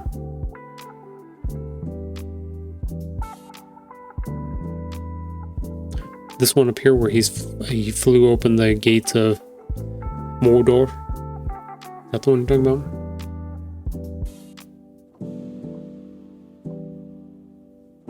I'm like trying to talk myself into, because we still have, these are all the other pages that are not illustrated yet. The ones that just have these words at the moment. Yes, when the gates open.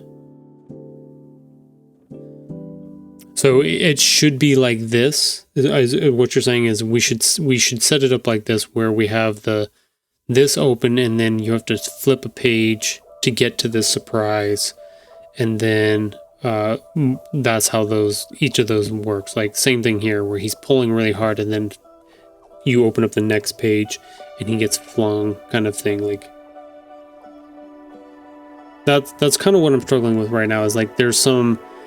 It works the other way, because that's the way I've got it written, but mechanically, as far as like page flips and excitement kind of thing, I was looking at it, and having these two together was a better situation.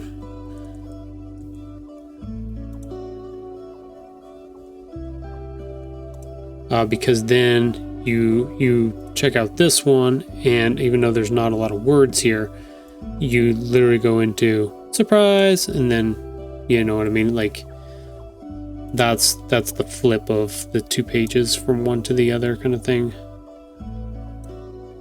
Otherwise, the build-up kind of fizzles out the punchline. Which one? Like, it works better now that these are together for this punchline? Is that what we're...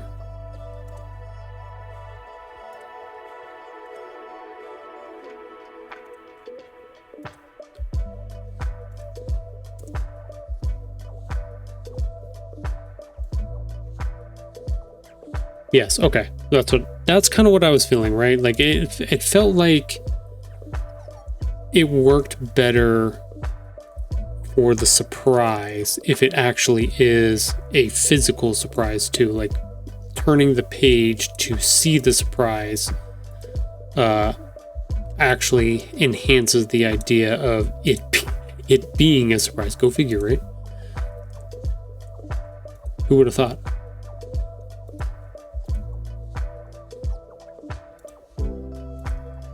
And sometimes I found on these projects and stuff like that sometimes you have to do stuff like that to figure that out. Like, putting this together and looking at it like this, then you can see, oh yeah, that actually makes sense. There are 2 things at play. One, you have the wording of it, but then there's also a physical surprise with you flipping a page, so you're reinforcing part of that idea by having that too. It's a mechanic. Because if it says surprise on the same set of page, it'd be like, oh, but I saw it ahead of time. Yeah. Which is fine with the way we've got it set up now. And it doesn't hurt me to move stuff around. And that's a funny thing about doing a project like this, is like, sometimes you have to realize that and then make creative edits. Or like, I may not like that these 3 panels or 3 bubbles down here in the bottom left on page 18, I might not like all of these together. So this may constitute some kind of rewrites for this to see how I get from here to here on those pages. So, and not all of them are going to be as fun as these, like 4, 5 up here.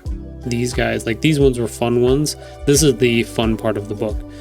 Sometimes you have to have fillers, and that's kind of what we have illustrated. We illustrated some of the major things that I wanted to have done for the books, and then some of this other stuff is filler to get to those points a little bit. So we can still do fun things with them, but I have to figure out what those look like as well, and figure out whether or not this writing here makes sense, and then find something to put, either move these guys around a little bit again, or stretch them out depending on how I want them to feel.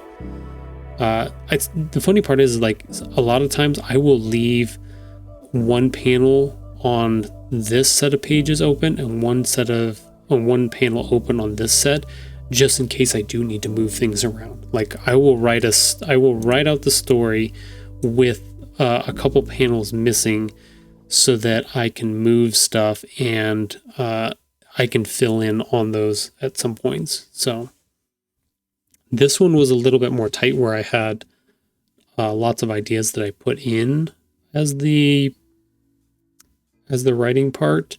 And so much so that I had extras down here at the bottom that I threw in just in case I wanted to put them in somewhere. But everything is up in play, right? Like, even though you write a script about what you're trying to do, whether it's a novel, a middle grade book, whatever it is, the poem, anything, it should always be editable. You should always be able to go back and knock things around, because it will only get better from there. You want to do that. You want to make sure. Don't ham hock yourself into, like, no, it's got to be this way only. Like, no, let it be open to some stuff. Let Sonny make some suggestions on what he thinks on stuff. It helps. It helps. It makes a big difference. I think one of the things I do want to change for, like, these pages these boot pages that are supposed to be, this is the repeatable action, right? So this spread, this spread, and this spread. I have a mechanic where I do a repeatable scenario, and it's supposed to repeat 3 times, and then we move on with our story to the next phase of it. So this setup here where we have him doing something with the box reacting, him doing something with the box reacting, him doing something with the box.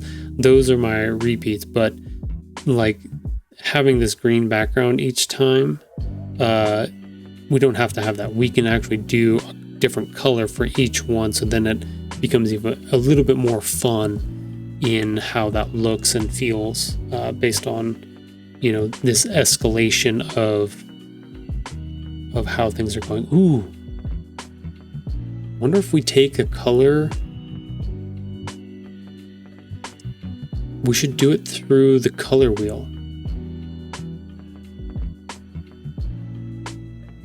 One of them should be one color, the next one should be the next color on the color wheel, and the third one should be the third color. So like you would do a yellow, orange, red. Like it also then hints towards some kind of escalation or movement, that something more is happening or changing in a direction. There we go. Smarts. Hey, look at that. Sometimes you got to look at it. Sometimes you got to look at it differently.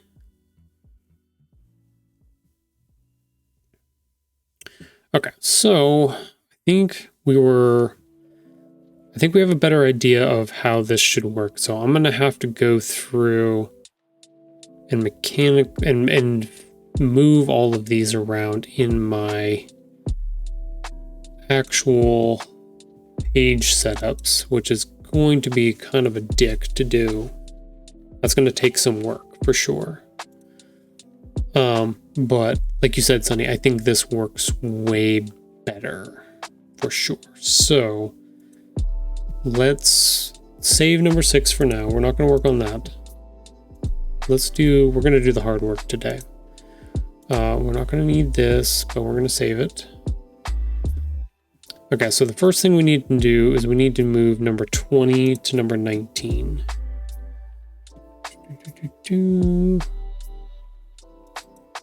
Okay, so here's number 20.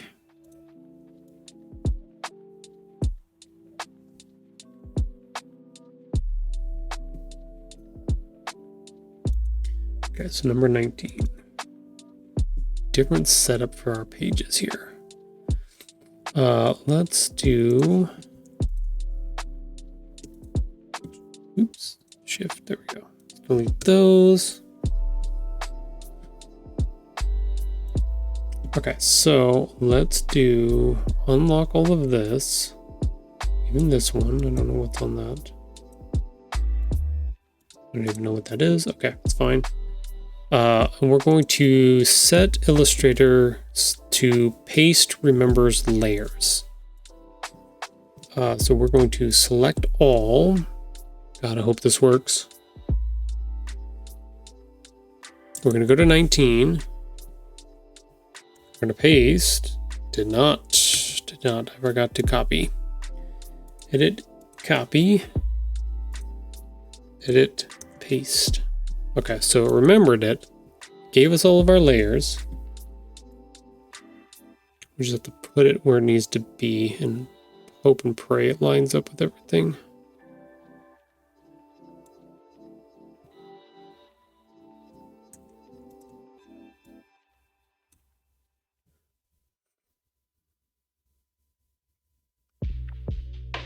Yeah. Oh yeah, that's gonna work so much better. Ooh, dang it, Sunny, you're so smart.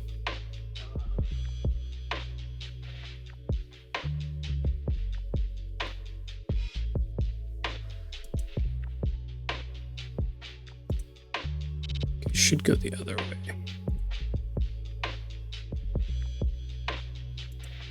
Do I need those guides right now? I don't need those guides right now.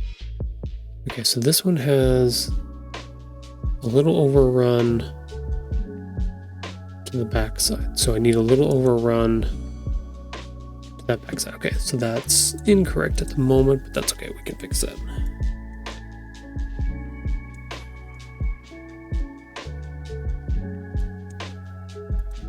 Okay, so that should be correct. I'm probably gonna have to do it again.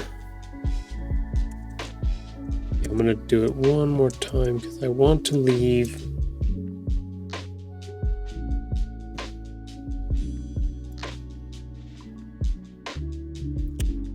Can I do it? Paste. Return to the page drive one layer there that are locked or hidden. Do you want to unlock? No, I do not. Okay, so I'm gonna have to change. Okay, so the way the paste layers works is that the colors that they're associated with, so like this green and this red, right? These ones are green and the red. That makes sense. You know what I'll do?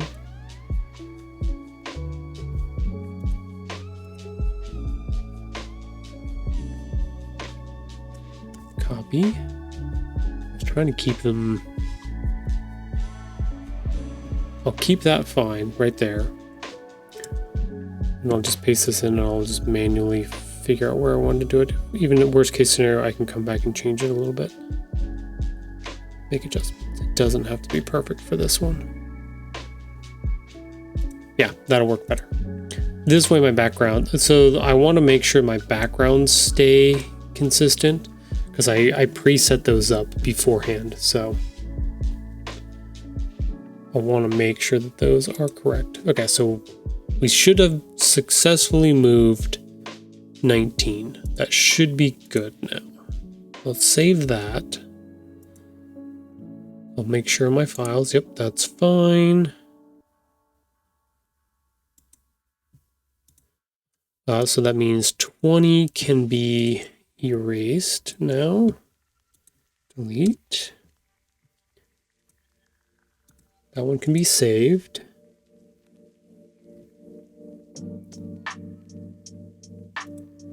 Okay, 20 is now erased and removed. So then we can pull up the next one and move that one over. Move that down. Whew, this is gonna be a lot of work. We're gonna have to do a lot in the next hour. We are getting ready to do our next ad break here in about 30 seconds or so. Don't forget to go get a snack or get some water, go to the bathroom, do the things during that time. But we're going to pause what I'm working on at the moment, our adjustments and our movements of our story here. And then once the break is done, we will come back and go from there. Let's go to our live assistant cam. Bam, he's in there. He's hanging out.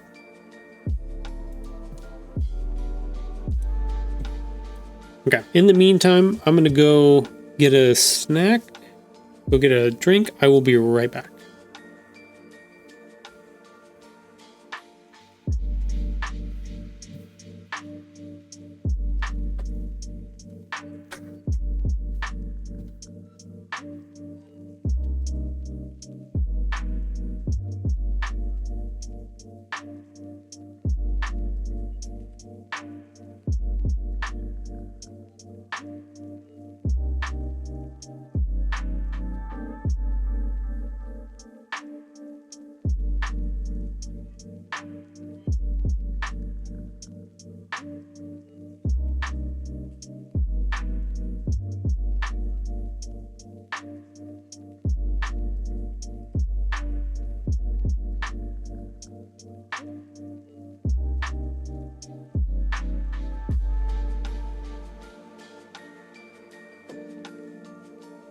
I had to go say hi to the kitty. No, the funny part is like sometimes when I'm working on these, Sonny, I have to set them up or do like we did with the layout to look at them and be like, no, what I've created definitely needs to be moved over, kind of like your suggestion is, and make those things work out better. And sometimes I can catch it just in the normal. Sometimes I have to make adjustments on the layout. Sometimes I can catch it even just in the writing. It just really depends. So, the old man is awake. What's he gonna do? Where's he gonna go? Maybe we should just do break times with our assistant. Here he goes. He's off on a whirlwind adventure. I don't know where he's going. We'll check back on him later. See how he's doing.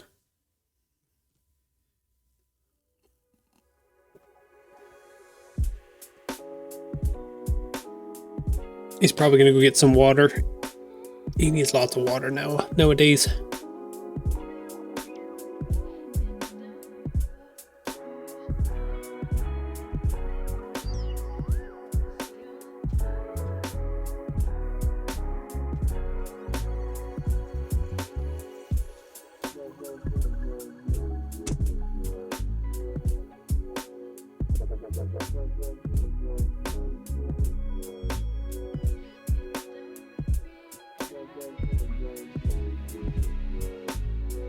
Okay, I lied. I went and got a cookie too. Hey, Ghost Guy, he's back. Hello. Okay, I'm back. So I never heard the answer about your children wanting to take the throne from you. Is that true? No, it's just a joke. Mr. Jerf just likes to give me a hard time.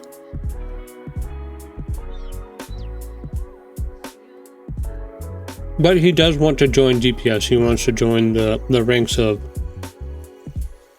the DPS people. The funny thing is like, he's doing some cool stuff with his Discord. He's actually doing really well with his YouTube channel and Twitch and stuff like that. So if he did want to come in and had some ideas for things he wanted to try with the channel or co-stream or whatever it was, I would definitely be open to seeing what he has to say. So he will be a gun to hire. He will essentially be a gun to hire for sure. But he plays a lot of different games, so like he still plays a lot of Fortnite. They've been playing custom games in Roblox, actually making their own games in Roblox, Minecraft. He just started playing Silksong. Silksong? Is that what the new one is? Hasn't played Borderlands yet, hasn't picked that one up, but he's getting that itch kind of like I am, where it's like, it looks kind of cool. He's played Destiny, he's got characters on it, he bought the season pass, so he's had that stuff for a while now. He also plays tons of games on Steam. He always buys stuff on there. So he's all over the place on a lot of different things, but I have a feeling like he has joked about joining DPS. I think he might do that. He might apply and do that, and he'll be able to go join the Discord and stuff like that. But I think he's going to do a lot of stuff with his friends on his channel and things like that. So I think it'll be more ceremonial than much of anything else past that. We'll see.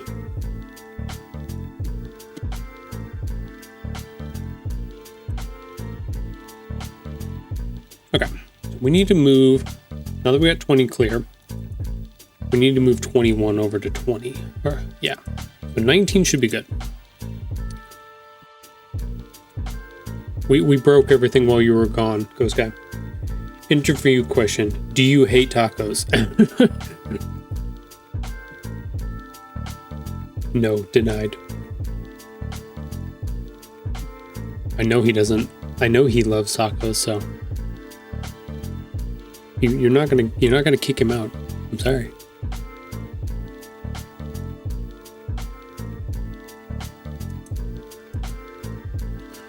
Okay, so we need this one. Need all of these. Select all. Copy. Which one is this? Oh, that's that. No, we want that. We don't want this. Select all. There we go. Copy. Move this over to 20. Let's see if this works. Okay, so they made it. It's definitely not in the right spot.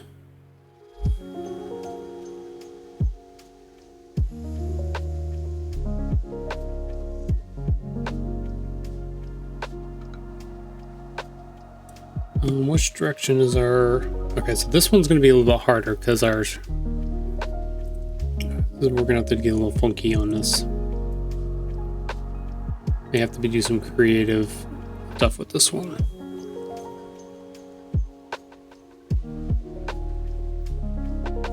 My interview was much easier than that.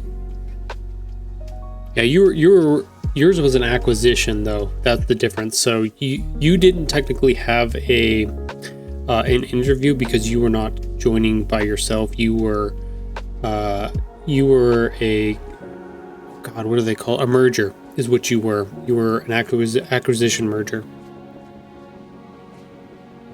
That's a whole different process, whole different set of questions. It was very different, very technical, very businessy. Yeah, very, very, very much.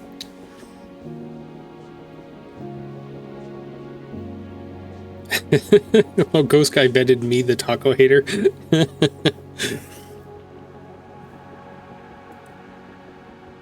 No, there was a good chunk of time where Ghost Guy was finding a bunch of different people to bring in and stuff like that. That is canon. That is fact. Yeah, we're definitely gonna have to move this now because this is our center, which kind of works out, but at the same time, kind of doesn't work out.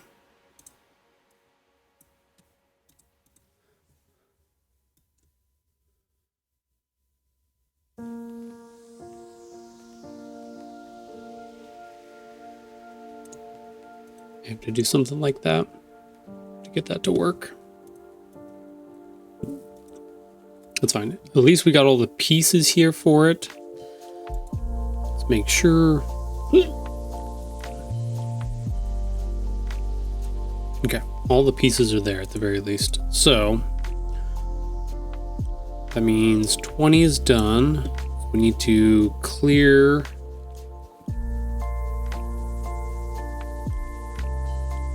Which one is this? Oh, that's the frame. Shoot. Let's go back to 20 real quick. I probably pulled in around 15 to 20 members at one point. Yeah, not at all. Not all of those stayed though. No. Metal did my interview. Yes. It was very difficult. No. To be frank, the Ghost Brothers were the ones who kind of corralled me in. Yeah, that is true. That was acquisitions within acquisitions is what that was.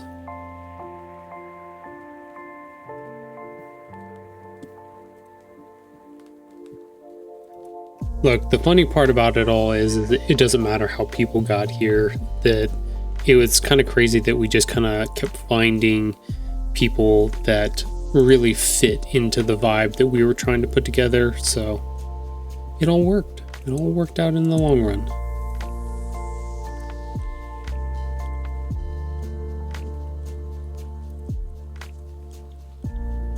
I do have to figure out whether or not there is some pruning that I need to do.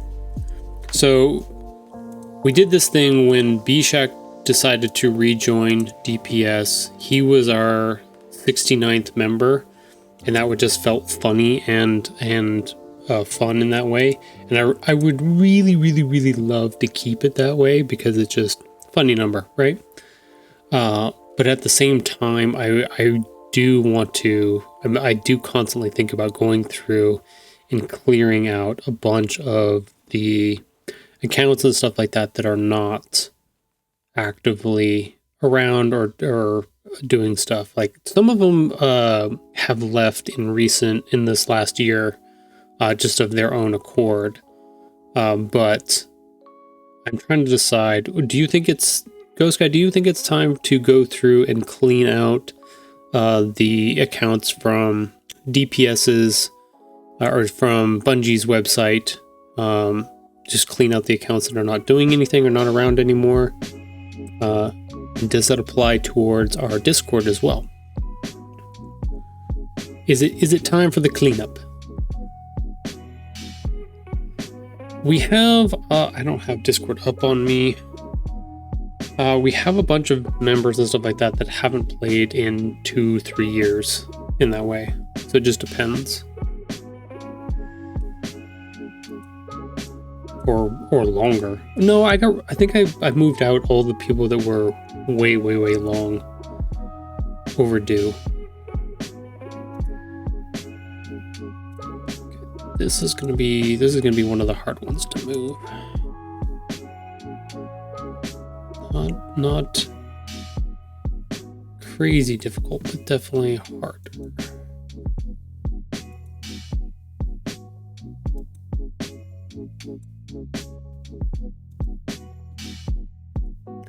Let's delete that.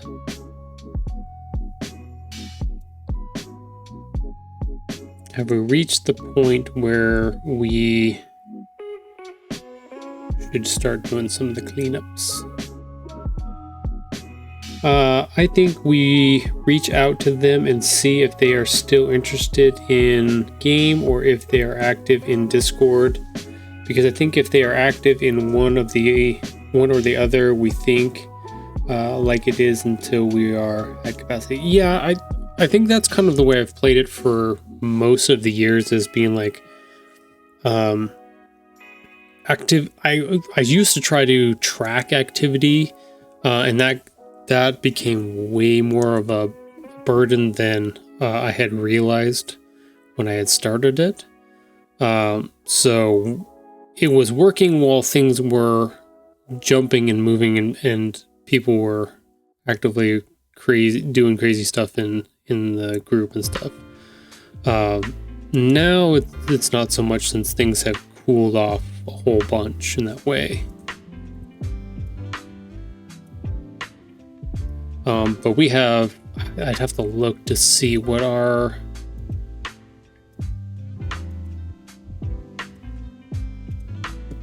okay, that one should be good. That one should be saved. Because I think if we are active in one or the other, we leave it. I think we have. I think I could do it for you now if you wanted. Oh, you know what? I didn't think of that. There's a possibility I could set that up too. See, you so smart. This is why you're here. You wicked smart.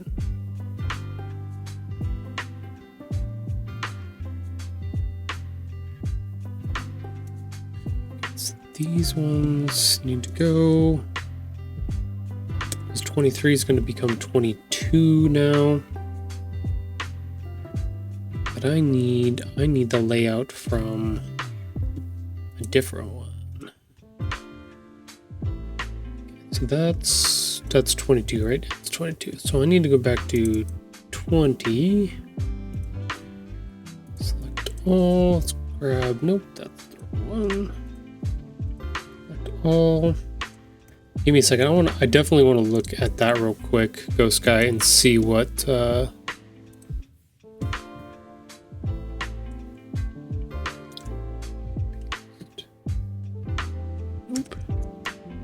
There we go.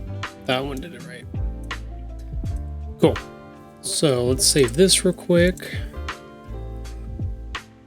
I know that for sure that there are only a handful of us playing Destiny 2 now, actively. Definitely half of the clan for sure. As far as like activity on Bungie.net is concerned, I'm pretty sure. Community news forums. There it is, clans. Wow, they really put that in a terrible spot. Okay, or you could just like not give me my stuff. That's fine.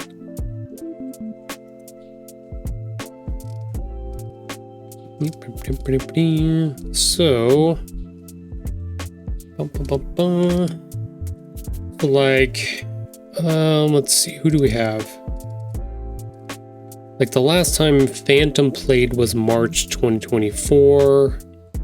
Last time Kane was in Discord, So Kane is fine. Like we have a bunch of people that have also changed their names that I'm not quite sure who they are on Discord either. So I'm like, crap. Like this person is Latch Z. I don't know who that is. Hasn't played since 2022. Fozzie 2023. Tiger 2023. It says Defi Ormus hasn't played since 2023. Mechatronic Mog, that was one of the OG people in here. Last online 2019. Let's see, a bunch of those other ones. 2023. You know what? Surprisingly, I was wrong with my estimations. There, a lot more people have gone on and played within the past year. So I'm more than 50%. So I would say probably we have maybe anywhere from 15 to 25% that haven't done anything in the past year. I would say. I know you know Fozzie and Ormus. Those are the two, like, that's why I mentioned them, because I know you know them. and maybe that's part of the thing. Like, you and I need to go through and look at the other ones. Because, like, it's showing Miss Tryhard was 2024. Rhino was 2024. Chelseanator 2024. Warmers 23, Fozzie 23, Latch Z is 22, Archangel is 24,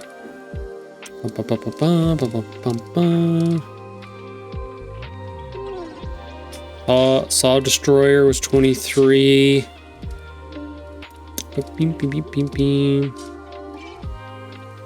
and then I have some people on the beginner tracks which are even further back. I know all of them. Okay, cool. Like those ones we can all vouch for. I do have a list. So there was a bunch of people that I put onto the beginners list because I forget when they allowed us to do this, but the beginners list was our classification you could give to people in Destiny 2, like if they wanted to join the clan or whatever like that. So I have a list of those. These are the ones that were definitely on my further out list. Like Silverback, he was in 2022, Binary Geek 2022, Mr. Riboflavin 21, Miss Kitty 2022, Andrew, I don't know who that is, 21, Kerm 22, Miss Keely Han is 21, Patient Window 35 is 22, Famine Crafter 21, Uzi 21, Deadeye Tom 21. Like those ones were on my list of possible boots. Like I said, if they aren't active in Discord as well, is the other part I'd look at. Yeah, that's kind of where I was at. That's the hard part too, is some of those names have changed too. I don't know all of them. It may be a thing. I have to sit down and, like you said, I may have to message a bunch of people and see what's going on and get a good idea. I don't mind leaving it. Right now we're at 69, so we have 30 slots open. Like, so it's not killing us to leave these people in here for the moment. If we ever did get up pushing on those numbers a little bit, then yeah, we could definitely go through and do a hard look at a lot of that stuff. But that's why I really haven't pushed on it lately. I've been letting people like choose whether or not they stay in stuff on their own. It's because we just really hadn't needed a reason to push on that at all. But it's always sitting in the back of my mind a little bit, you know.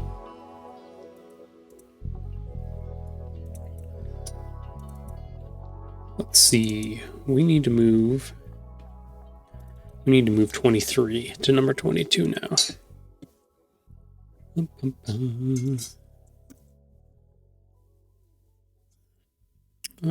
And see all of these. We can get rid of that because we're not going to use that because this is way better. Select all. Copy. Let's move this to 22. Hopefully this works. Sweet. That worked better than the last ones.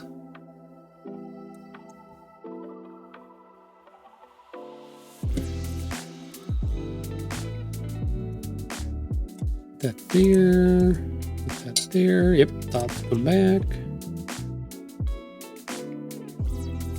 Okay. Let's save that one.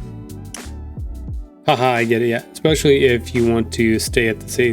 That's the thing. It's like it doesn't hurt me either way. Like it's a funny thing. It was a funny joke, but like with most jokes, you know, they're time and you don't have to keep them forever, kind of thing. But if it becomes a pressure point, then yeah, definitely I'll give that up pretty easily. That's not a thing I need to hold on to forever. I'm not going to lose sleep over it. Like I said, sometimes I get guilty or feel like I am not keeping up on a lot of that stuff or not paying attention to it or whatever it is, so I get worried.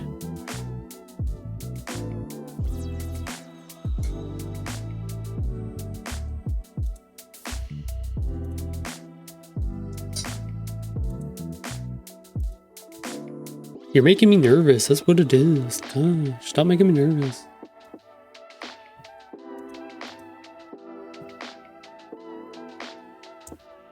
Copy. It's part of being the leader of the clan. Yeah, no, it definitely is. Well, and that's a good thing. Like if I didn't give a shit, that would not be good.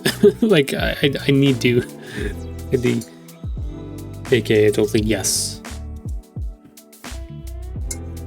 Well, I think that's why a lot of places don't end up working very well, is because there isn't that adult in the room that they've chosen to fuck around and find out kind of stuff, and to feel guilty about those things and ask or find out or do, that's important things to keep doing and have active. So far, I just haven't felt like super pressured to do a bunch of that stuff, so. Hey, Dreamer, thank you for putting your points towards our special treat. Let's swap over to our assistant cam. Oh, yep, he's in his spot. He hasn't realized that you are home quite yet, so. I can make you feel pressured. No, you don't. Not unless you want to. Do you want to make me feel pressured? If you need anything or you want to try something or do something, Ghost Guy, I am like I said before, and every time we've always had these conversations, I'm at your disposal, and I will move resources and whatever else I can to make things work or do what other people want to do. So if you're hearing something from people or hearing any or have ideas on things you want to do or whatever like that, let me know, and we'll get that figured out and change things around. Really? Yeah. You do have that kind of power. You always have. You and the rest of the admin. And as much as there are, yeah, money, whatever we can. We can reallocate from one thing to another. Like, I have the DPS website that I pay for on the month and on the year for. There's two different parts of it that I have to pay for. Like, we could reallocate that. We don't technically need the website for certain things or stuff like that. We can do whatever we want. We just need a really good idea on what to do with it, though. some of the funds that so right now, I think Sunny and Alex basically, with all of the subs and stuff that they put into the DPS Twitch channel, they actually got the funding together for all of the holiday cards this year. So like we have those funds from Twitch that can go into it. I think we also, I'd have to double check to see what our ad revenue from DPS Twitch is, but the ad revenue is little, the subscription revenue is a little bit bigger, but yeah, we do have a website now, and I go through and I make sure that those are up to date and working, and I update the graphics on it depending on what's going on. I think I might be one behind on Destiny, but there was still some confusion about the stuff, but kind of a big deal. I don't know if we're a big deal, but like those are all personal investments that I had put into early on, and now that some of that stuff we got partnership with Twitch, and stuff like that. Like those things have little trickles on them to add pieces back, but other than that, like the kindness of our own members have given back some of that stuff. So Sunny and Alex particularly, for sure.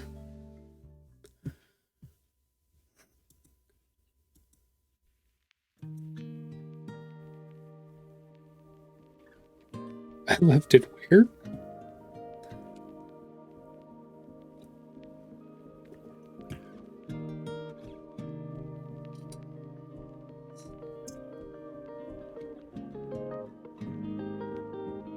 You left it in the DPS channel. That's where you left your big bag of money, just lying around.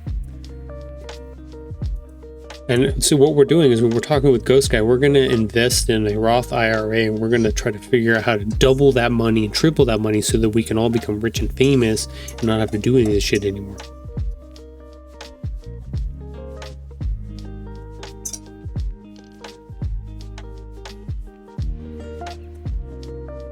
We're going to turn it into an LLC. Okay, so that's fine. So 23 should be saved. 23, make sure that's right. 23, yep. So 24 can be scrubbed now. Did it pull over that? It did not pull over that, which is fine. Where's our sample? Okay, let's get rid of 24. Clear. I can tell you where to invest your money. I would love that, dude. So Mrs. Tahoe and I have always done our best to maintain our monies in a certain way, but we are in no way understand money in any way, shape, or form, and we no way have a ton of money. We are broke poor still, but we are able to maintain in a lot of aspects. But as far as investing and knowing what to do with it, we've had a little chunk of money as a backup emergency, but that's it. I don't know how to make my money make money, which I've always heard is what you're supposed to do.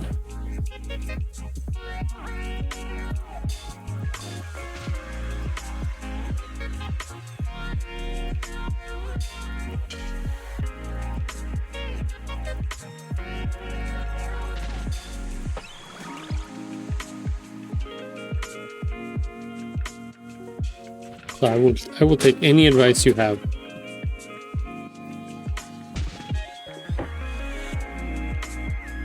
So I have $2. What can we invest in that? It is, but just like anything, it's hard to have the capital to do it. Yes. Or to take the financial risk. Yes.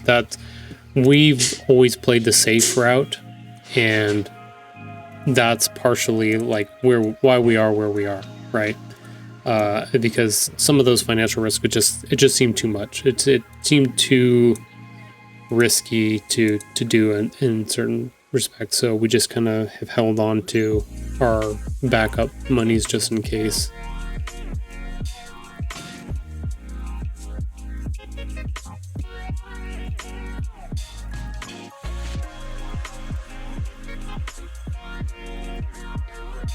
So 25 should be cleared now. Yep. We still need to move 26, 27, and 28. Okay. I had a decent high yield savings, but the rate has been going down considerably. I talked to Ghost Guy. Ghost Guy is a financial expert. I'm gonna say that. Let's take a look at the stock market. Ooh. Welcome to our section of the stream where we take a look at the stock market. Let's see how it's going. Let's send it out to our correspondent on the scene. Deafy Ghost Guy, what's it look like out there? Ooh, quiet as shit. That's not a good sign.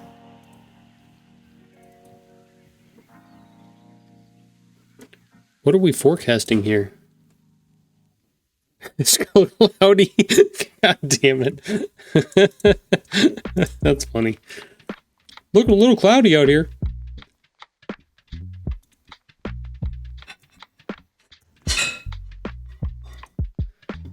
Thanks, Tahoe. I just want to let you know that everything's going great. Everything's fine. Nothing's on fire. We're all happy.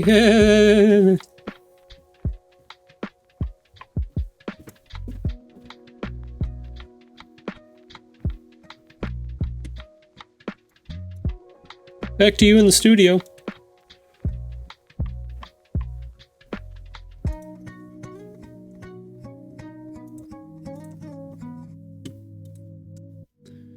Okay, so 26 is cleared now. 25 is fixed up. Okay, so 27 need to move.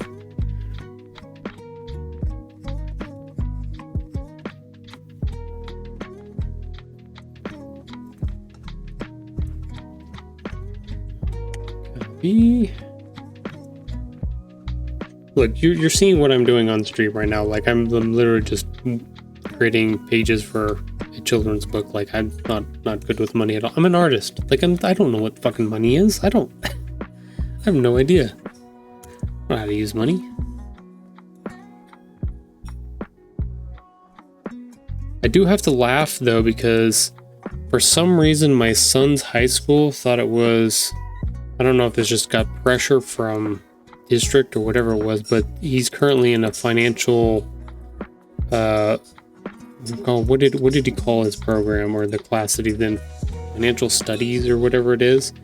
And all they do is just watch Dave Ramsey videos all day. And it's like, okay.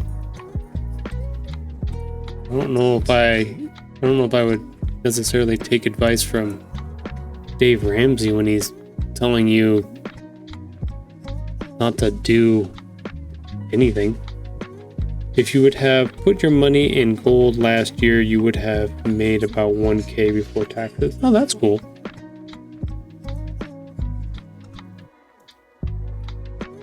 But how would you have known that beforehand?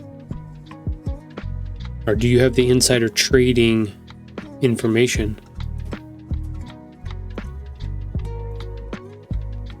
Are you going to expose yourself here on stream and say you have insider trading knowledge? Starting with $2. You know, DPS has $2 we can invest towards something.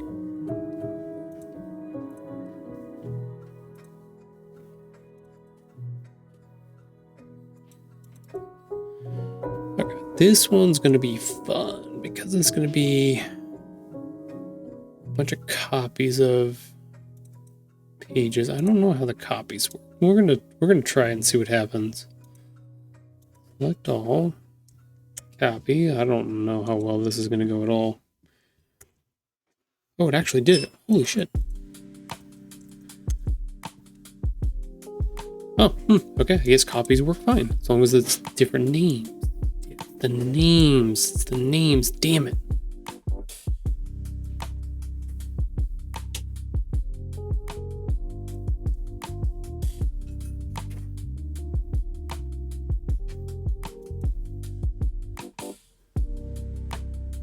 that should work.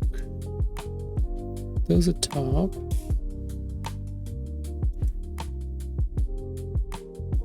$20.24, $20.25, $20.26. We just need to make sure 27 and 28 are about the same.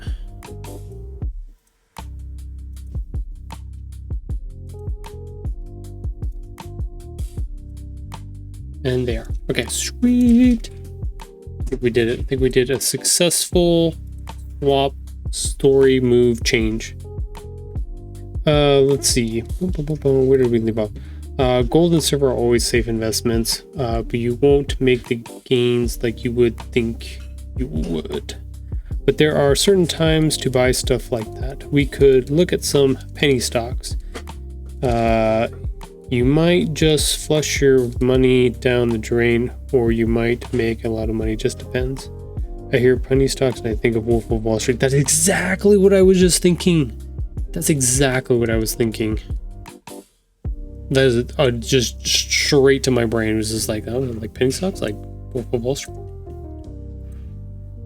Thank you, Sonny. I am validated in my feelings and understandings of the world now.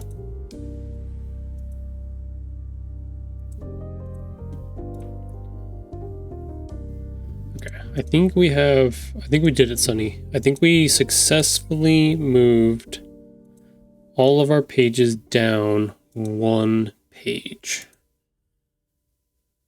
Yay. Okay. So now everything is set up and looks like this. Huzzah! It was a little bit of a work, but we got there. We did it.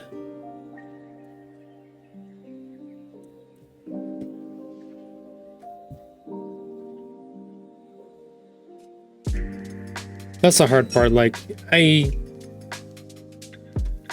guess I can explain this as this. When I was growing up, my family and I, my parents liked to take us to the casino. They liked to go and gamble, but they would give us money to go and do stuff at the arcade and stuff like that, entertain ourselves. So like being in casinos, gambling establishments, been a part of my life like forever. Between me and my brother, sometimes we would go like have dinner or whatever like that, and in the restaurants you could play Keno, right? And we would fill out the tickets, and my parents would take them, and they would become theirs, and they would play those tickets as their own. And if for some reason like we hit a poor spot or whatever it was for $1, they would give us the money for that. So it was fun in that way. But when it comes to gambling, my brother had far better luck than I ever did. Like, I may have hit a couple in my time trying and messing around with that, but my brother was like way more prolific in hitting those things. Even to the point when we got to an age where we got to go try and do gambling ourselves. And I went only a couple times with my parents to mess around with it. I would put in $20. My brother would put in $20, and he'd win $100, and I'd lose $20. So it was just like as far as like gambling goes and risk, I know what my luck is in life as far as trying to gamble into more money. So I don't know how much I would definitely. And I know luck is not a tangible thing in certain ways, but there seems to be people that have more of it in whatever that looks like, and some people that don't. And I'm definitely not one of those people, so it's hard for me to then take a risk on stuff.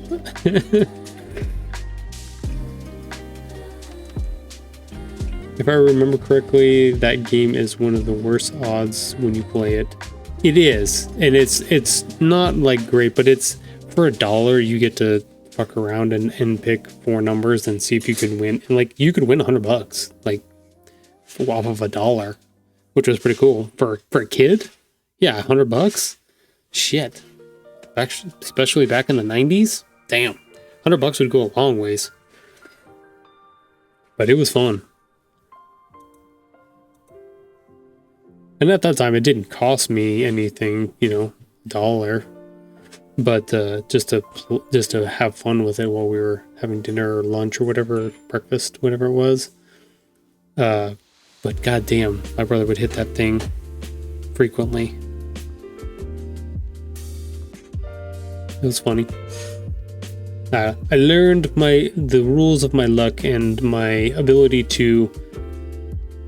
I can do a lot with myself and push myself and create things myself, which is my strong point in that space. But as far as like getting lucky with random odd things, even coin flips were never in my fucking favor. Ever. I just stopped doing them because I was like, fuck, I'm not gonna win anyways. It gets 50-50. But it's funny.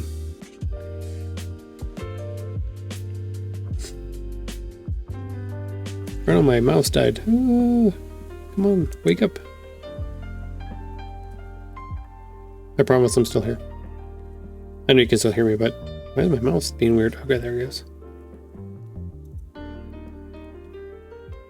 No, I think it was one of those things like if for some reason we ended up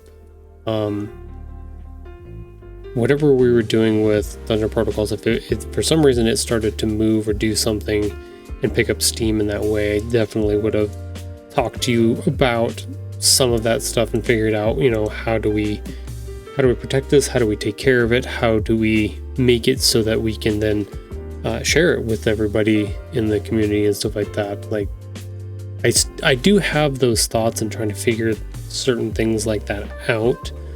Whether or not they come to fruition, that's another thing. But I have dreams.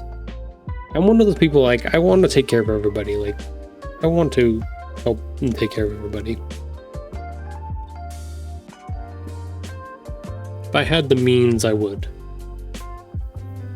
So, but this is what I can do is try to put together the spaces and places for people to be able to come together and may not be able to help you out in crazy moments or things, but I can try to be there for people when emotionally and support them that way.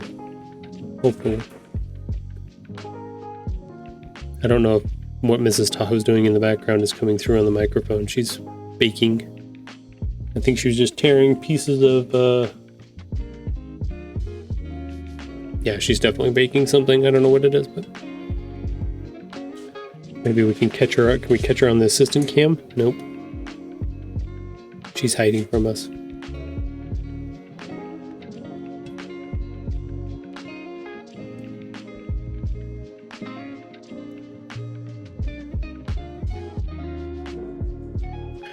Okay, so what do we got? What do we got for time here? We got a little bit of time left. So because what we just did, we're gonna have to make some pretty big adjustments to our canvas setup here.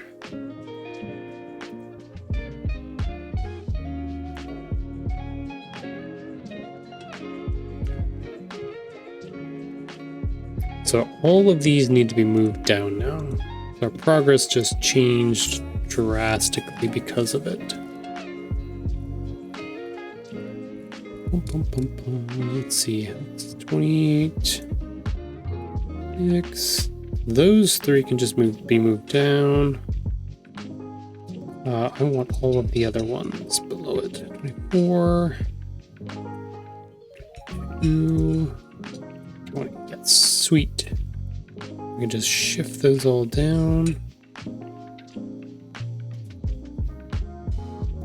25 goes here. Gonna log our progress.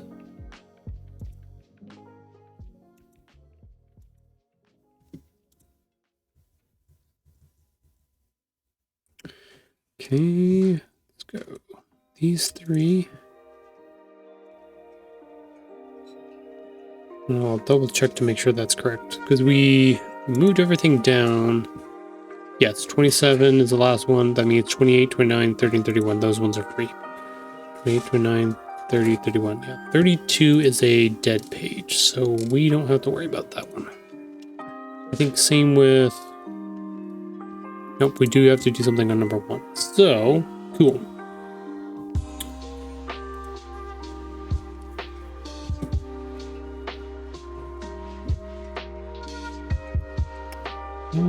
Let's put something on that one.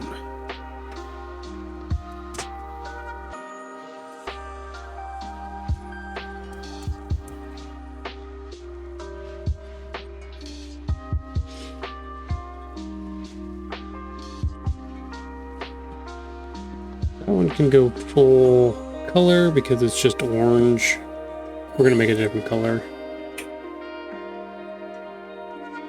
Well, let me make it a different color.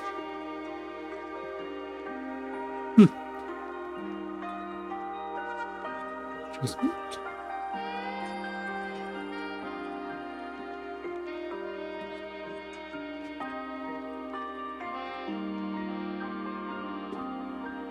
I don't know. So that number 32 is what I would call a dead page. That's a glue down page for the end. So when I get these printed, the company puts their little print mark at the end on that page to make sure that if there's something wrong with the books or the printing, whatever like that, you can reference their mark and their numbers to be able to let them know which print press it came from, which run, and stuff like that. So like that one has to remain blank so that they can put their stuff on it. So technically it's done, I guess. That feels like cheating. Feels like I got a free win on a page that I don't really have to do anything on. Ooh, oh, I know what I'll do. Let's go back to our adjustments. Let's just take the saturation out of it. Yeah, there we go.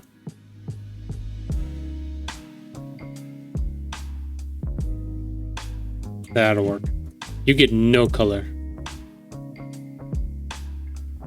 Okay, so there we go. We've updated our progress. We've moved everything down, which actually shrinks our pages here where we had an 18-19 open. We actually only have 18 open here, but that actually pushes our 28 to be open. So we actually have 4 pages to work on here for the end of our story, which is actually good. I think that definitely gives me a little bit more room to do the wrap up on the story, where compared to 3 pages, which I had written already, it did feel a little compressed. So this should open up so I can really get the end of our book fixed up and ready to go. So cool. We were going to work on 6 today, but we ended up changing because we needed to move all of this stuff. Cool. Yeah, that works. That should open us up now for Wednesday to put some work into some of this other stuff. Doo-ba-doo-ba-doo. Yeah. Got that much better. Let's go ahead and save this real quick. Did we save? Don't know why that popped out of there. That's fine. Yep, that's all saved. That's good. Yeah, I think that's better. I gotta figure out how to combine 18 together to get that to run a little bit between these 2 scenes. Yeah, we're getting there. Little bits by little bits.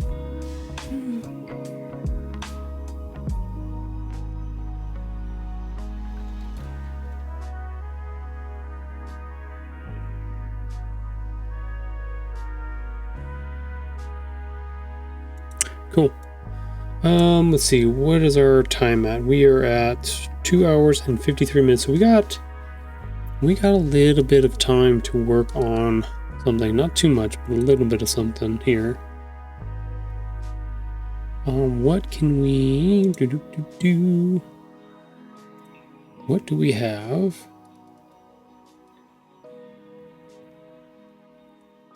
We can fill in with a little bit here.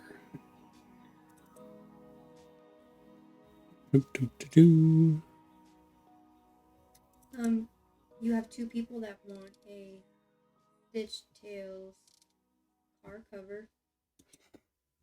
Oh yeah, that's the other thing I was going to do. Okay, I think I know what I'm going to do. We are going to bring up Safari.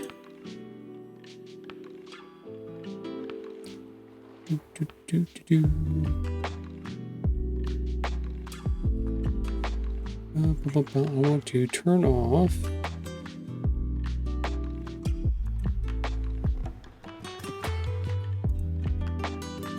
okay, hold on, we are swapping over to something real quick.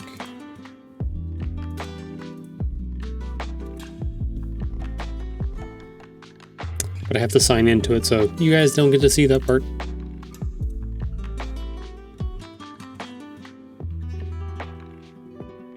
You guys don't get to break into my account. That's not cool.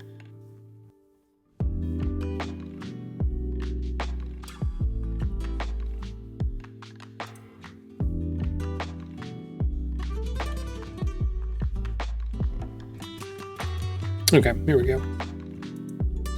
Hide that. Make sure I've got Safari active correctly. There it is. Okay, there we go. So this is my website editor that I use for Stitch Tales. Got all this stuff, information here. The other thing that I was working on before I started stream was getting set up for our next events coming up here. So we just got done with this one, our Nevada Humanities Literary Crawl on Saturday.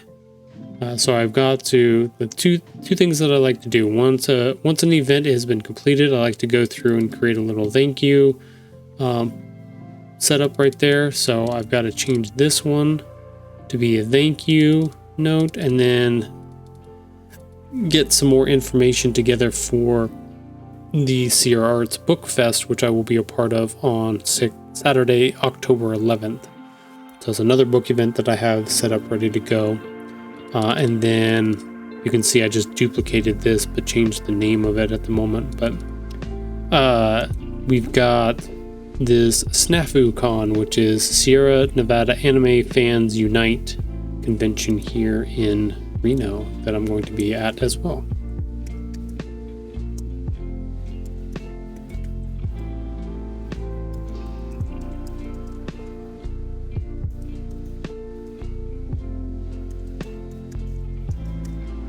Yeah, there we go. But I got to get the information for that one is the thing. That's what I was working on beforehand.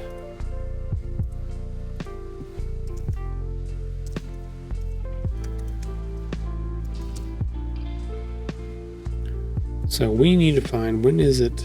2025. Oh, it's it's October 31st.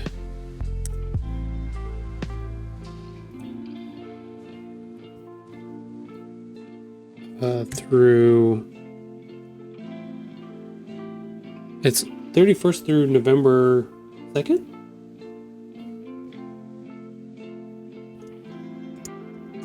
I think we're going to shorthand this.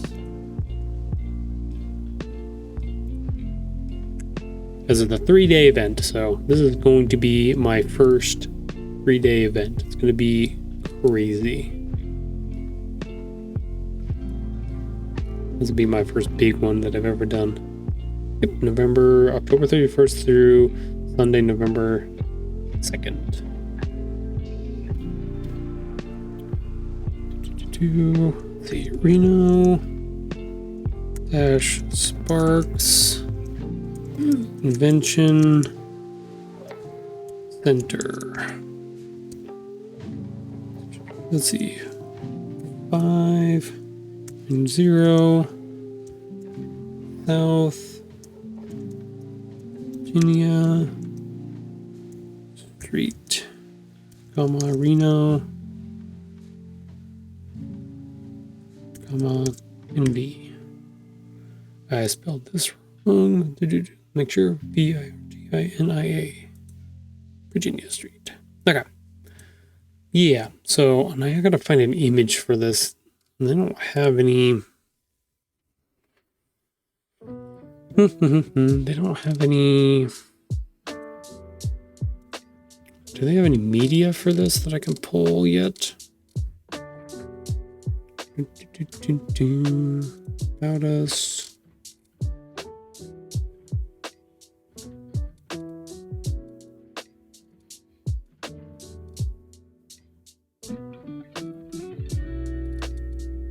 This is going to be an interesting one because this is going to be more along the lines of the anime and stuff like that. So I'm hoping we do pretty good with this one. But I don't know. I don't know how it's going to roll.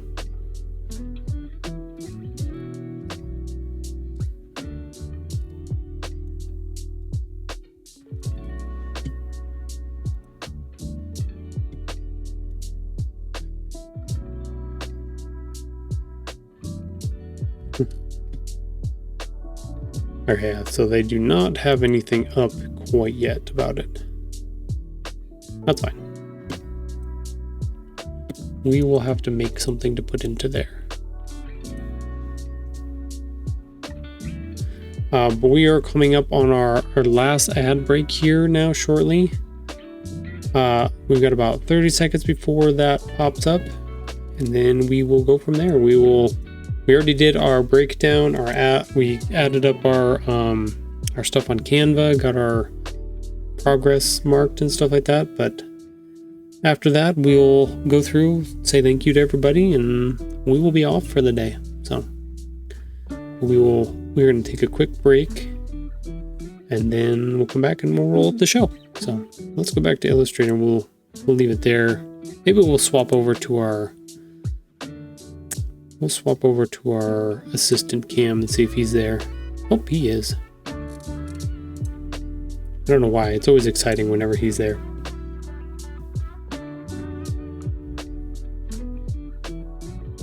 There we go. We got some ads. I'm going to eat another cookie and go from there. I said it like 6 times now. Hi, Mrs. Aho. Hello. How are you? How are you? Okay. We moved all the pages today. How'd that turn out? Better. We moved 2, 4, 6, 8, 9 pages. We moved them? Yep, we shifted them all down 1.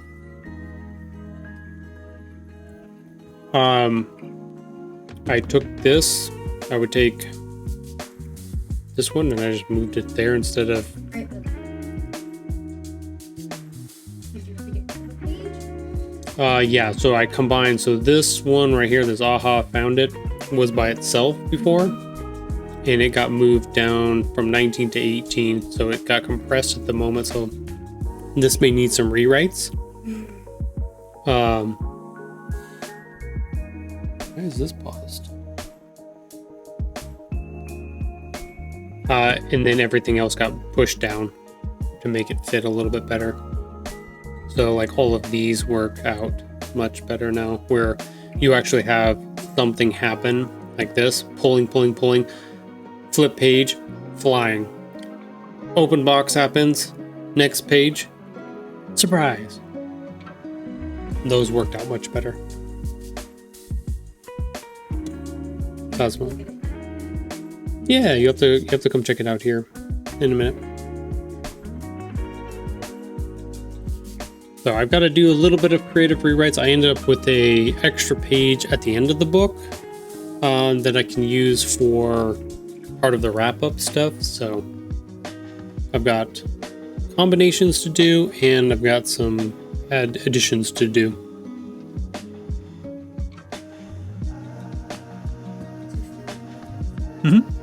Because right now I have one blank on number 28.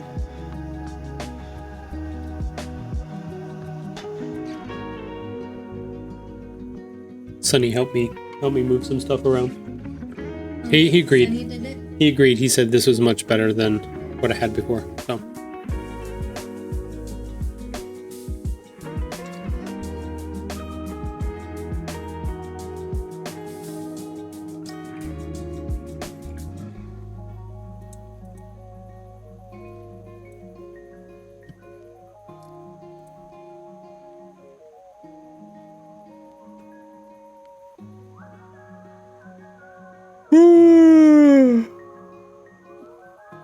Then I gotta go pick up daughter once school's done.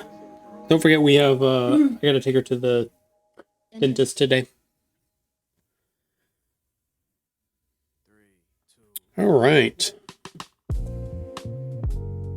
Looks like our break has been completed here. Even the ads were a little off today, so sometimes the ads are weird. Sometimes they go on and off when they want to. Not always very specific when they do and do not do their things. But that we are at the end of our stream for the day here. So I'm going to go through, we'll do the wrap up stuff. Let me double check if there's, oh yeah, I want to grab this. That's good. Yeah, I think that's it for now. Okay. Swap over. All right, so thank you to Ghost Guy for coming in here. Thank you, Sunny. Thank you, B-Shack. Thank you, Dreamer. Thank all of you guys for coming in and hanging out for the day, chatting and helping with this little project that I'm working on here. I will be back on Wednesday, working on more of these type of things. Hopefully more creative, getting actual stuff put out, new stuff put in there, and not just rearranging things. But I mean, that is all part of it.